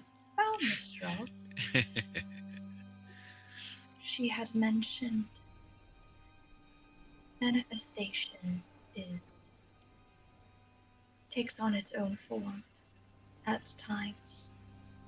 I was not entirely convinced what was occurring here was not manifestation at its highest form, but what Dixie here says, that there is rock here, air here that is not of Nuovarden, leads me to believe that there is another place outside of Nuovarden, possibly outside of the void, and the manifestation of Nuovarden meeting. Perhaps for the first time. And we are witnessing it. And it's not completely different either. Yes. Is it Like possible that we are no longer in Nuovarden? Have we passed into a place where things are the same but different? Yeah, I think so. But that is the nature of the garden. I come from far to the north, and there are places that are like where I come from, but not at all. So that is maybe it is not from where you are, Dixie, but are you large enough to be the entire garden?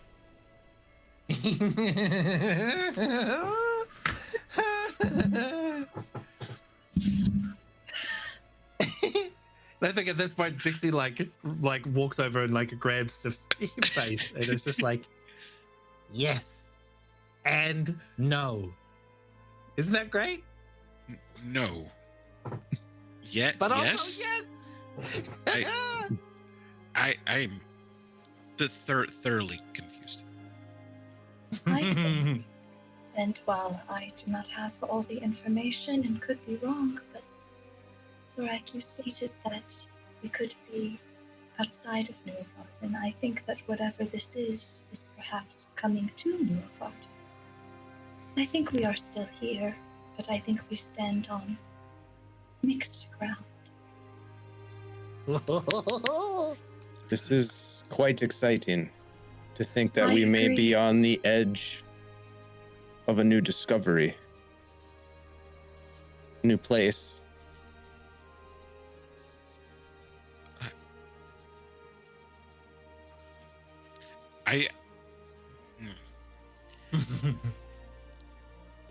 The confusion that we're feeling is okay.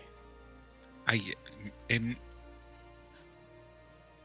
What one concern though is the idea that I am, or we are everything. I cannot hunt myself.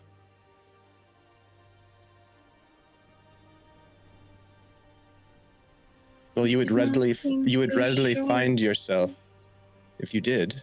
But I am. It makes hunting very hard. You and Dixie and me and Fellavaai, we are all very different in the way that we interact with this world. Mm-hmm. Dixie's reality and connection to the elements, for example, is not something that I share. I can learn to understand parts of it from Dixie's explanations, but I cannot know it as Dixie knows it. Just as Dixie cannot know the ancient songs of my lineage the way that I know them. Dixie may sing those songs, and Dixie has a great voice. We've done many a duet around the fires at night. But the songs have a different meaning. I don't know if that helps, Sif, but... It doesn't, but that's okay. Great, good. I am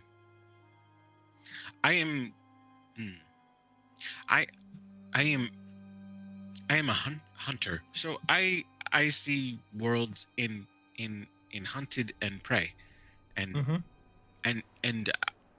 they cannot be the same, or I am hunting myself, which is well, it is not possible to be one's own prey. No, but you certainly could be the prey of some other predator. So in a sense, you can be both predator and prey. Yes, but that there is always another. And that is your understanding of your role in this garden. Yes. Which may not apply to all peoples of the garden. It certainly cannot to all, because there are others. Perhaps this new land that we are walking on holds new prey and new hunters. That is my hope. Yes. Decide where they fit. Yes. Yeah. I have a hope for this place as well. My hope for this place is that we might better understand the voice that we heard echoing through the mountains on our journey. Oh, yeah. I just hope it's not the other that turns us into prey. This is quite fun, making intentions for this new land that we've discovered. We should put up a sign. A cairn? I don't. Sure. I'm going to look around for some rocks and start sort of piling rocks into a marker, a cairn. Yeah, there's plenty. We sometimes do this, and Sif is going to go fly up over here to this shrub-like thing. Is it thorny at all? Force tied it. Force tied to do that. Definitely brilliant. Brilliant, brittle. And it can be thorny. Okay. So he'll carefully pick off a piece of it, and like fly back down. And once the rocks are piled, he'll just stick it in the rocks. Signpost for passage. Perfect. Nice. I like it. You wish to move on? Spoke together. Yeah, we should watch out for more dust. You bet. Yes. Sif and Dixie, once out of the water dries on your form. You both have 1 temporary armor factor. Oh yeah. Cool.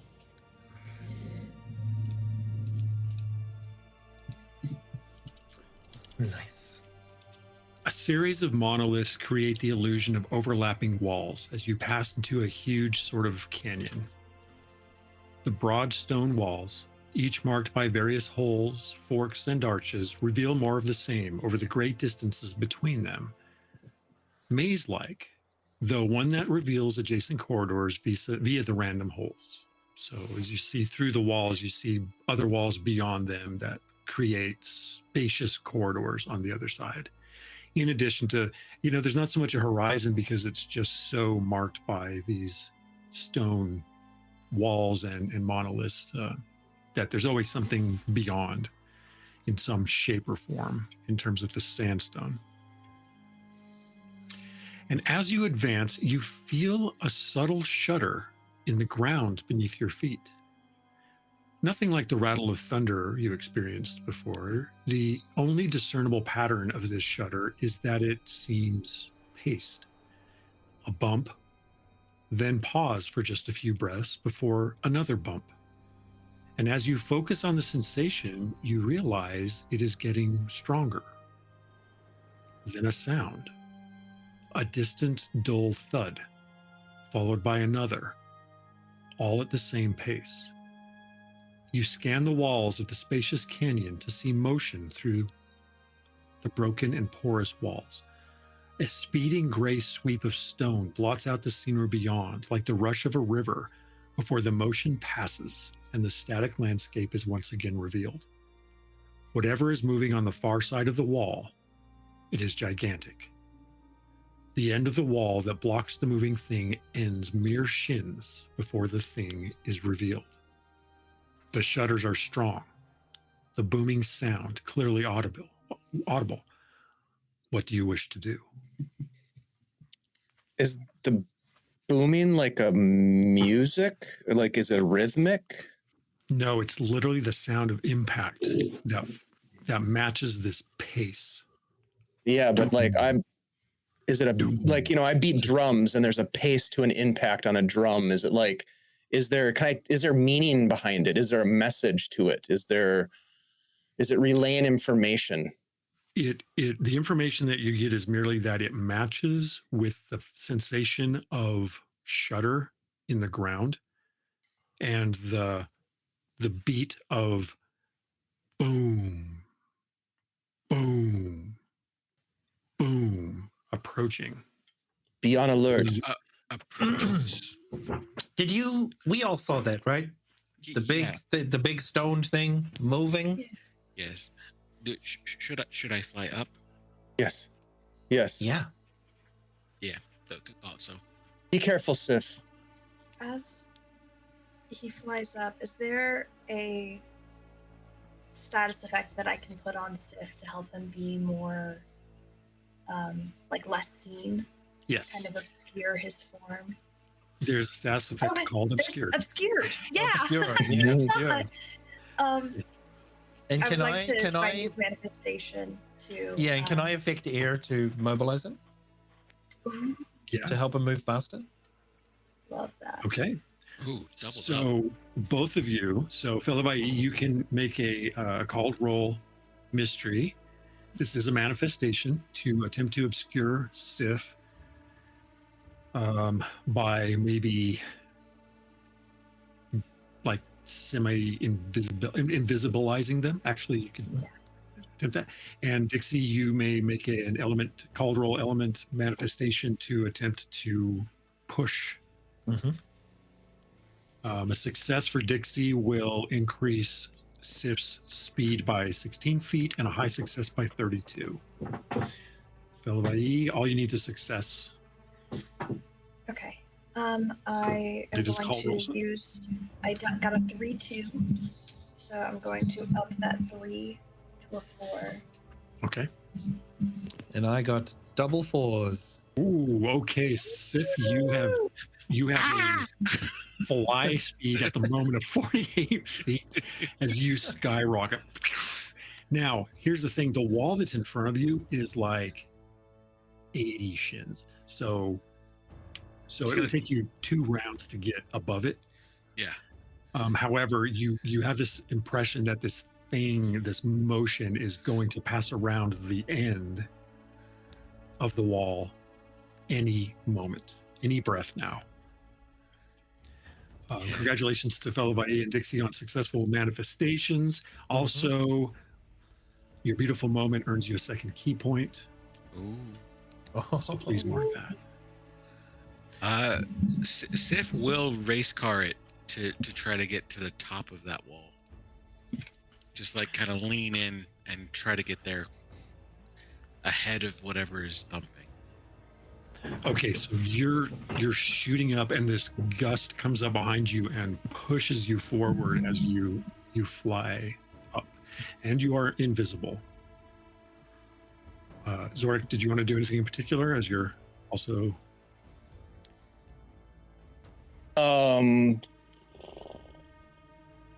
No. Okay. Yep, just watching this all take place. All right. You forget to breathe, your eye trained on the expansive gap beyond the wall's edge ahead. You realize you are not breathing. You gasp, try to regulate. Something enters your vision. A shadow? A great limb of stone? The height of the shielding wall is at least 80 shins. However, the thing is not that tall. You are no less anxious. Enormous, barb-headed worms wrap themselves around the edge of the stone wall at a height of some 22 shins. But then you realize the worms are jagged gray fingers that grasp the red stone wall, followed immediately by the shoulder, then the head of a colossal being. The figure steps completely into view. It appears made of sharp, rough stone, the curves and edges of its bipedal form ending in uneven crags. Its toes and fingers are sharp and long. Only the head has some semblance of smoothness, like an egg-shaped boulder worn smooth by time. Its eyes are slanted and glow with yellow light, void of any iris or pupil. It smells the air and exhales. Its breath gently passes over you as the slightest breeze. And this figure, like 20 shins tall, or 30 feet or so, stands before you in the gap between these walls. Sif, as you are skyrocketing up, you see this thing step out as below you, but at an unnervingly tall height nonetheless. And the figure says, "Hidden from sight, yet I can smell your breath, the tang of your hide. I am called Lutu. I am from Umult, and I seek allies from your world to aid in a matter of consequence to us both."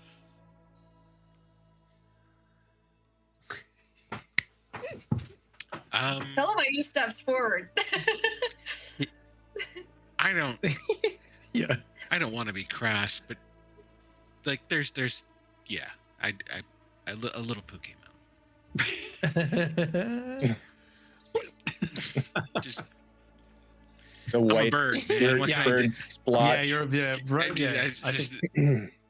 Yeah, Dixie is like wide-eyed with a massive grin on their face, just looking up at this massive thing, just like not even, again, not completely oblivious, just being like, "This is amazing." Zorik is nervously just tapping the drum with the drumstick, just barely audible. I am Fellavaai. If you are seeking allies, then you have found one in me.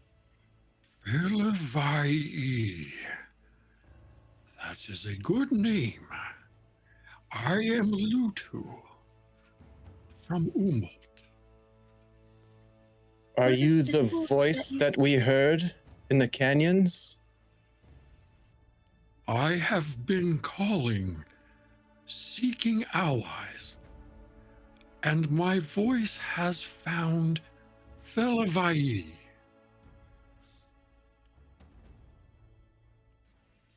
I think at this point, Dixie runs up beside Fellavaai and is just like, "You are amazing!" Lutu kneels down and looks close at you. Who are you? Whoa. My name is Dixie. Dixie.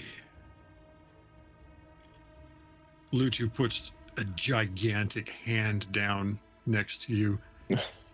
You are so small, I am. but there is something about you that is like Lutu. Yes.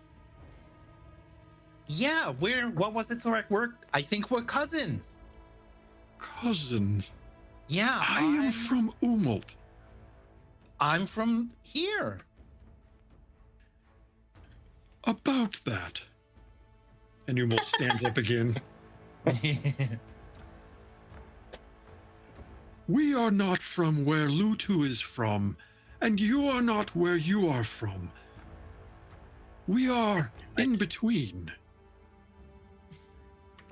In between. Ah, that makes more sense. It like looks at Fellavaai like, yeah, that makes more sense. We're discussing that earlier. I'll help however I can. Is the moving creature in the air with you as well? Oh, yeah, she'll drop the manifestation. Yeah, that's Sif. Sif, very strong. Sif. Very fast. strong. I am Lutu. Sif. I think And this Fellavaai is will turn- Zorek. Zorek. It's just frenetic flying right now. What is it that you seek allies for, Lutu? In good time. These things must unfold in proper order. If there is no order, then chaos takes hold. But I seek something called the mind of Eos. It is in your dimension. I cannot go there. I need you to return it to me. If you can do this, Lutu will tell you the rest of what Lutu knows. Oh. May we ask what this mind of Eos does? Was it yours originally? Of a sort, as Lutu understands. The colossal figure sits down on the ground before you, puts their giant hands in their lap. The mind of Eos is from Umalt, but it is in the possession of somewhere beyond the end of the valley edge. Colossus possesses this powerful relic. Does that ring a bell, that name? No, it sounds like a Selku name. but not one specific to your familiarity. Okay. So Lutu says, through great effort, I sought and received aid in the tasks before me. There is an oracle in your garden that resides on an island chain in the southwest region called Shak Shak Ilal Plap, also called Pieces of the Whole. Do you know it? The Selku domicile is on a ring of islands called Vinutale. And Lutu points to the west, and I can give you back your map of the world.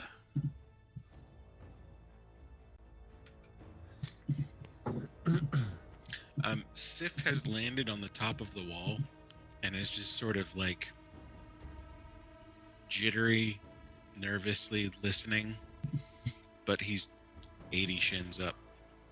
Okay. Yeah.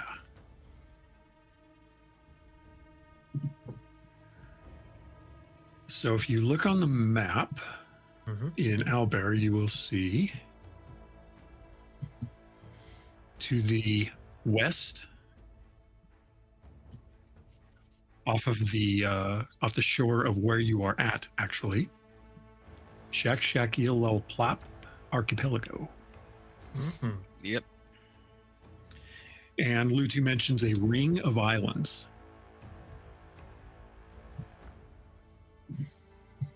Oops, that is not the thing I needed. There you go.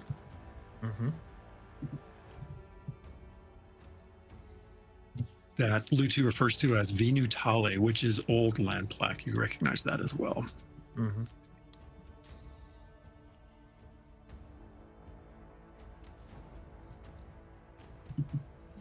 Lutu, if you know where this thing is that you seek, why are you unable to reach it yourself? You seem quite capable. Lutu looks at you and chuckles. Look at me, Zorik. Would you want me to approach your island and ask for something as important as a lost relic under the protection of an oracle? Furthermore, Lutu cannot leave the valley but to return to Umul. It makes perfect sense to me. We are in the in-between, Umul and Nuovarden, but there is a threat coming to your domain. Lutu must not say more until the relic is in my possession. Will it be readily given to us if we request its possession? I have something for you to give to the oracle. Something I am told this people values above all other things. Tell the oracle this. Umult says, before Nephis, Eos witnessed the birth of the first garden. Before Nephis. Before Nephis. Well, that answers that question. We were just talking about that. Yeah. Yes. These oracles are visionaries to the first memories of Nephis, as Lutu understands. But Eos is older. Your oracle will value this information.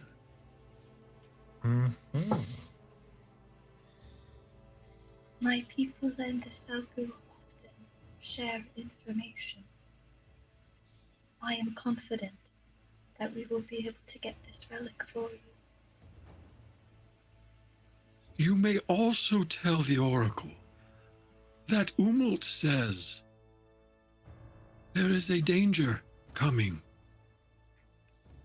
but Lutu will help prevent it with the relic as requested.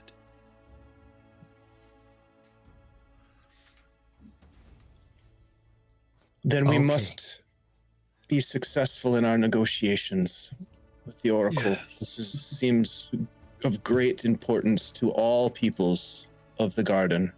Yeah. This sounds a lot like what you and Fellavaai were talking about, right? Your visions.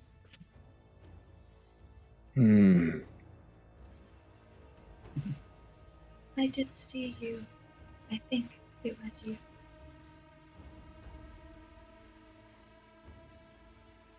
It may not be Me? mere chance that we arrived here. Fellavaai, were you speaking to Lutu? Yes, You saw Lutu? I believe so. Unless this threat you are speaking of is of similar size. Is attempting Lutu. to get in. Lutu is not the threat. Then it was you. Then you trust Lutu, as Lutu trusts Fellavaai. I do. Then recover the relic, allies, and return it to me as quickly as you may. And don't forget the words for the Oracle. They will make this trade.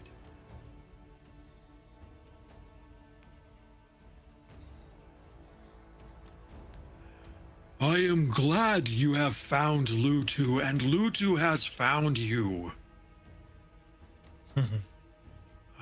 I am glad But your as well. darkening approaches.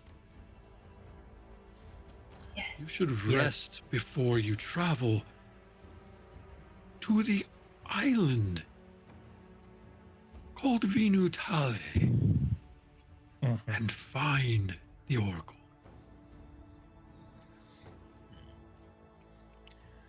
Dixie runs and just like hugs his toe. Just hugs it like, I am so glad to meet you.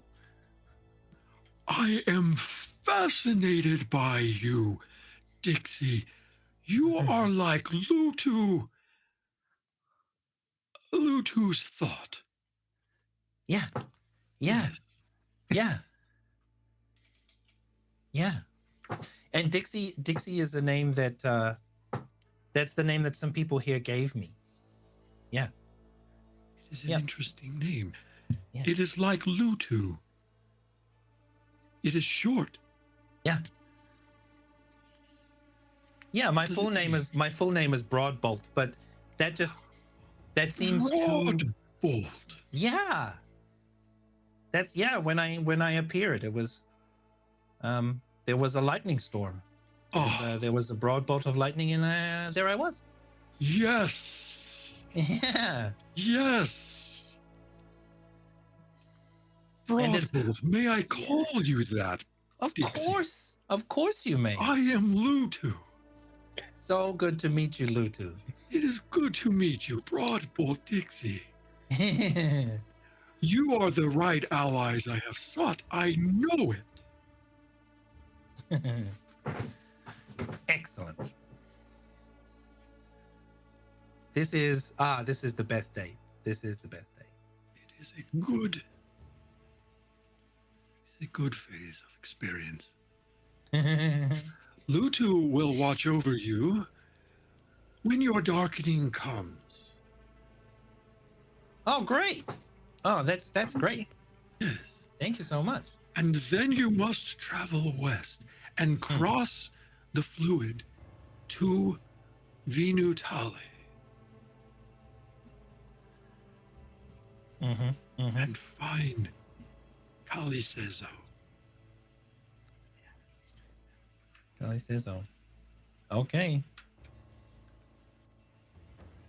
We will do so as soon as the phase is done. Yes. And so you make your encampment at the base of Lutu. Yeah. And as you prepare for your repose, Zorik, a voice interrupts mid-conversation, mid-setup, and you realize it speaks within your mind. There is no speaker of this voice present among you. It is a familiar voice. Grandson, I am Beo Susuri, your great-grandfather. Heed the guide named Lutu. Follow power in the mind. When the time comes, let us through.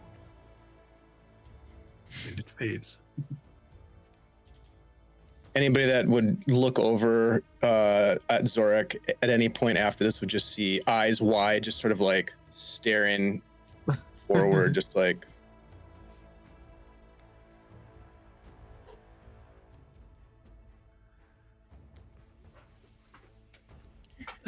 I would gently walk up. Have you seen something? I've heard it. My great-grandfather again, but different, much more direct in the message. I understand it now. A calling to aid Lutu.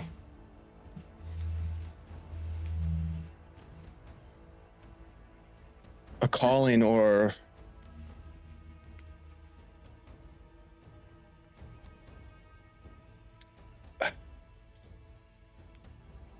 a need. This is no mere chance that we were given this information at the campfire. This is no mere chance that we heard the voice of Lutu in the mountains, that we survived the treacherous descent into this desolate landscape that holds so much mystery. We were called here. I was called here. You yourself had the visions, yes? Yes. You understand? I am very far from understanding, but I feel like I am closer to it. May I tell you something? Of course, Fellavaai, I would value whatever you had to say. After I had witnessed this beast, I was suddenly no longer in that forest. I had been moved. I'm unsure how long I was in what I believed to be the void. But when I emerged, I was at that encampment. And I felt the right people would come. And it was not very long after that you all arrived. And we met. Found your lost drum. And headed off here. There's purpose in what we do, in what we've experienced.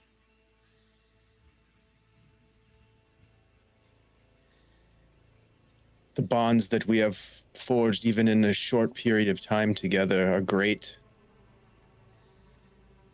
This friendship, kinship. Kinship.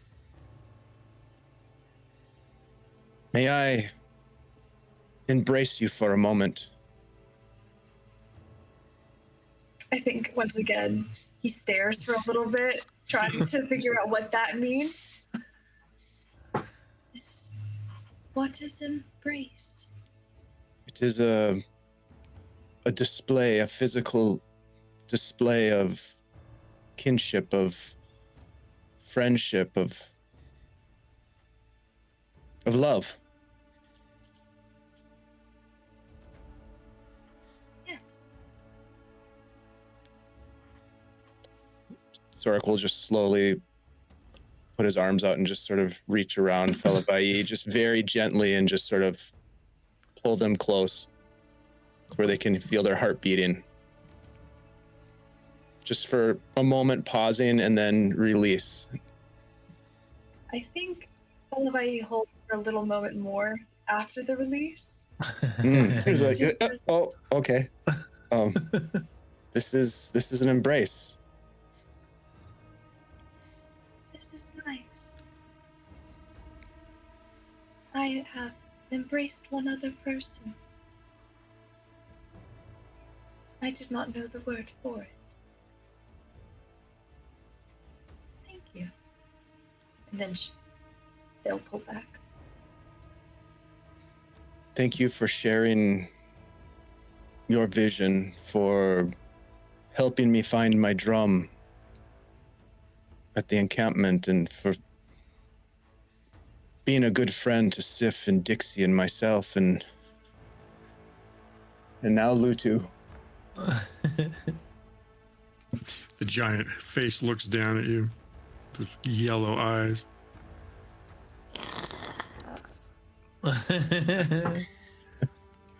And Sif now sitting on his shoulder. Yeah. With also with Dixie, and I think at this point, at various points, Dixie and Lutu have been having conversations like old cousins, been like, well, when I was over there, then like talking about the differences and be like, really? So that, yeah, wow. And Talking accents in the valley. Yeah. And in between those, Sif and Lutu have been talking about whatever trouble's coming, can it be hunted? Yeah, absolutely. Interesting points. If you you glock, you Glock. you clock, you glean that the hunted and hunter may be reversed in your question. And that's a sobering thought, but he's like looking at Lutu and going, I feel okay. I feel if you can take it down, we can take it down. I can kill it and make a nice trophy. And then in the midst of this like beautifully serious conversation, there was one point where like Dixie's lying down. So then when I was a waterfall, and there was like people were swimming. What? Oh, like fully And lying Lutu- back on the Lutu's shoulder, legs bouncing kicking. back and forth. Yeah. Yeah. Lutu's like, a waterfall. Lutu has only been Lutu for a very long time.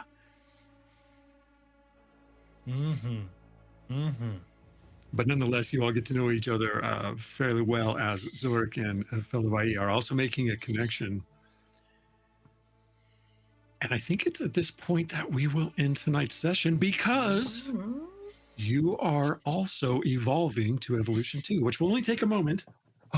Oh yeah, Evolution 2. This is so exciting. Cool. I'm a stronger bird. Yeah, it's like a Pokemon evolution where we glow white and then our form.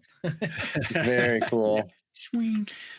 So those of you who have the rule book on page 48 of the print page, 48. I think the PDF number is a little bit differently. Those It is, but that's all right. number funny. You see that you all automatically gain 1 to your injury scale. Okay. And then you get 2 more points that you may apply to your injury skill or primacy as you wish. The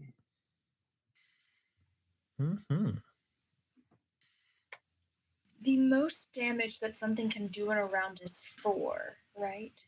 It depends on the creature. Because What's the most there's damage another. that you've ever dealt to a player? Oh gosh. In playtest, it's probably so. So let me answer this a different way. So base damage for any physical attack or mental damage attack is D4. High success adds +2. An item or a weapon may have additional damage factor, and some creatures also have additional damage factor. So, for example, at Lutu's size, Lutu has a +X damage factor in addition to any roll damage that they would do on an attack. Oh boy. And that's a static number. So a large or particularly dangerous creature just does blam damage plus a D4. Yeah. Bird. And the reality is, at this evolution, if something like Lutu hits us, we're bugs. We're just a paste. Yeah. Yeah. That's And why you we said you have befriend the two- big giants. That's right. Exactly. Yeah.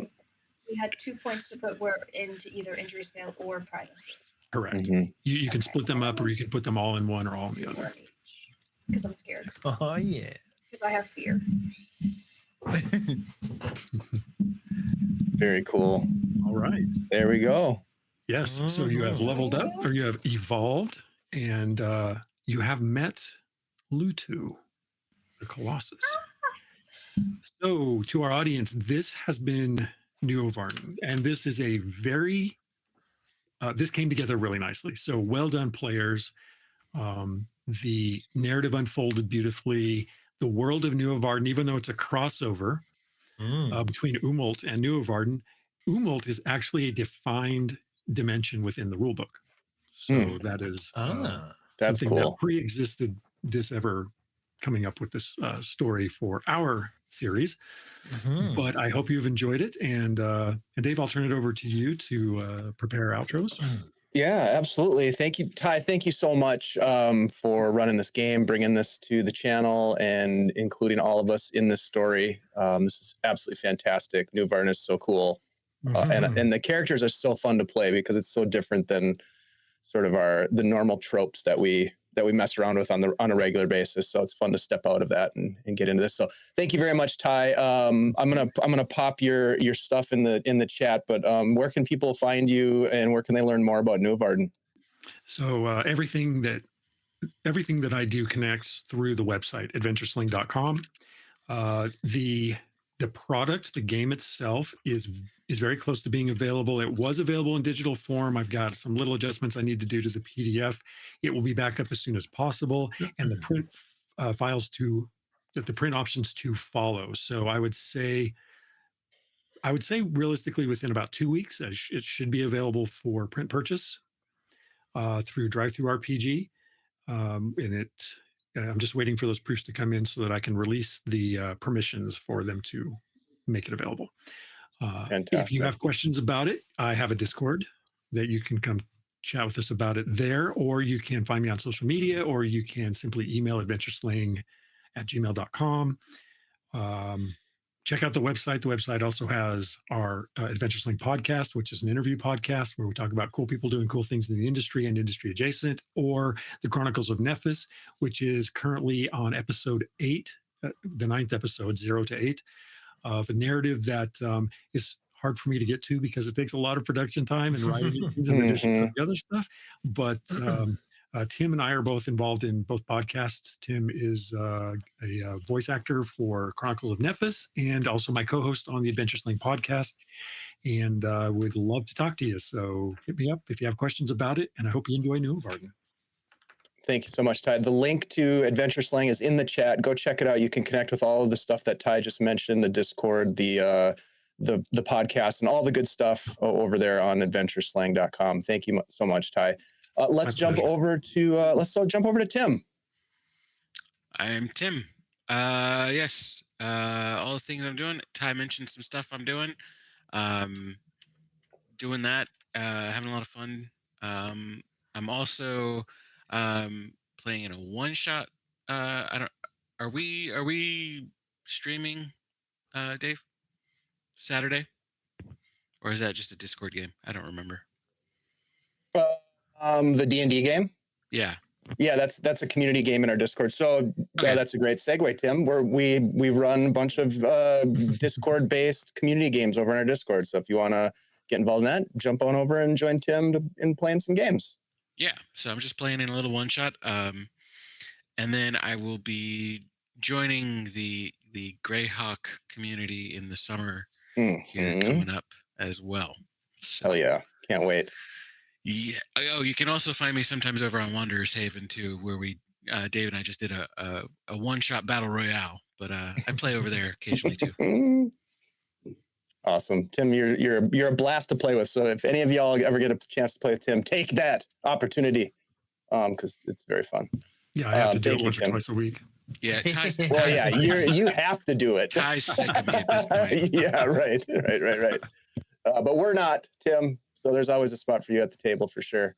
Are you playing in the Shadow Dark game that's being streamed next week? No, but I have played in the past. You've killed me in the past several times. There's probably a seat at that table. All right. Well, thank you, Tim. Appreciate you very much. Let's jump over to Alan next.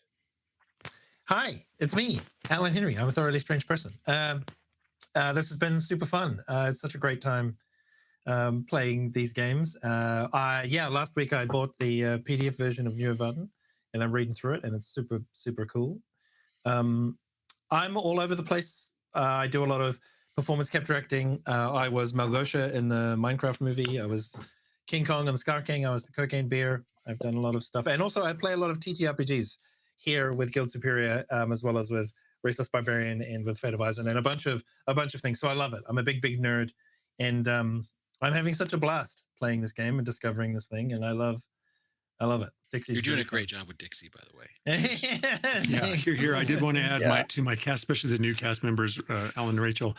You are totally vibing with the vision for your culture, so it's a lot of fun for me to watch. Yeah, good stuff. Nice. Thanks, Alan. And let's jump over to Rachel. Hi, guys. I'm Rachel, also known as Ktyria. You can find me on Guild Superior's Discord. I am so happy. I love you guys so much. I am so happy to have had this opportunity to be with all of you, and I'm so happy that we're only 2 sessions in, so we have many more sessions to go. Yes. I am absolutely thrilled to be here, and I've had such a fun time with a character that I've never played a character like Fellavaai before, and it is very enjoyable, and I love all of your guys' characters, and everything that everyone is contributing to this story is so enjoyable. And now that we have this main plot hook, I am over the moon for where this is all going to go. Or over the sky crystal, if we will. There we go. We've had that conversation, Rachel. Ty and I. You've tried. Oh, that's amazing. How high can you fly? Not high enough. Not that high. Not high enough to reach the sky crystal. Thank you so much, Rachel. As I say all the time, there's always a seat at the table for you as well. Just love your energy, and I really appreciate your note taking. By the way, yes. Of course. If you ever need me for that Shadow Dark game that's about to come up, I can bring out Thaddeus. I've made him, and I have not played. Well, hit me up and hit up the Discord. I think there's still room in that group. Yay. That's I'll mention that here in a second. But yeah, thank you so much for being part of this. And yeah, these characters are absolutely fantastic. Real quick, everybody knows me. I'm Dave. There's some stuff going on here in the next couple of days, including our community game on Saturday with +10 Broadsword running a Dungeons and Dragons scenario, a one-shot, which is going to be cool. I will be connecting with a bunch of my GaryCon buddies. The Order of the Owl is assembling on Saturday night, so that's not streamed or anything, but it's going to be epic. And so we'll be playing some AD&D, jumping into that next week. Next week is we have on Wednesday. We're going to be streaming a game of Shadow Dark. And I do believe Rachel or Tim or any of us or anyone really, there's room in that. If you're in the Shadow Dark section of our Discord, then take a look at that.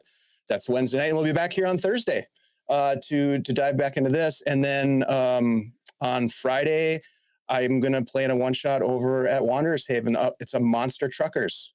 I think we can talk about that. Jeremy's not here, so I can talk about whatever I want. It's true. But we'll be.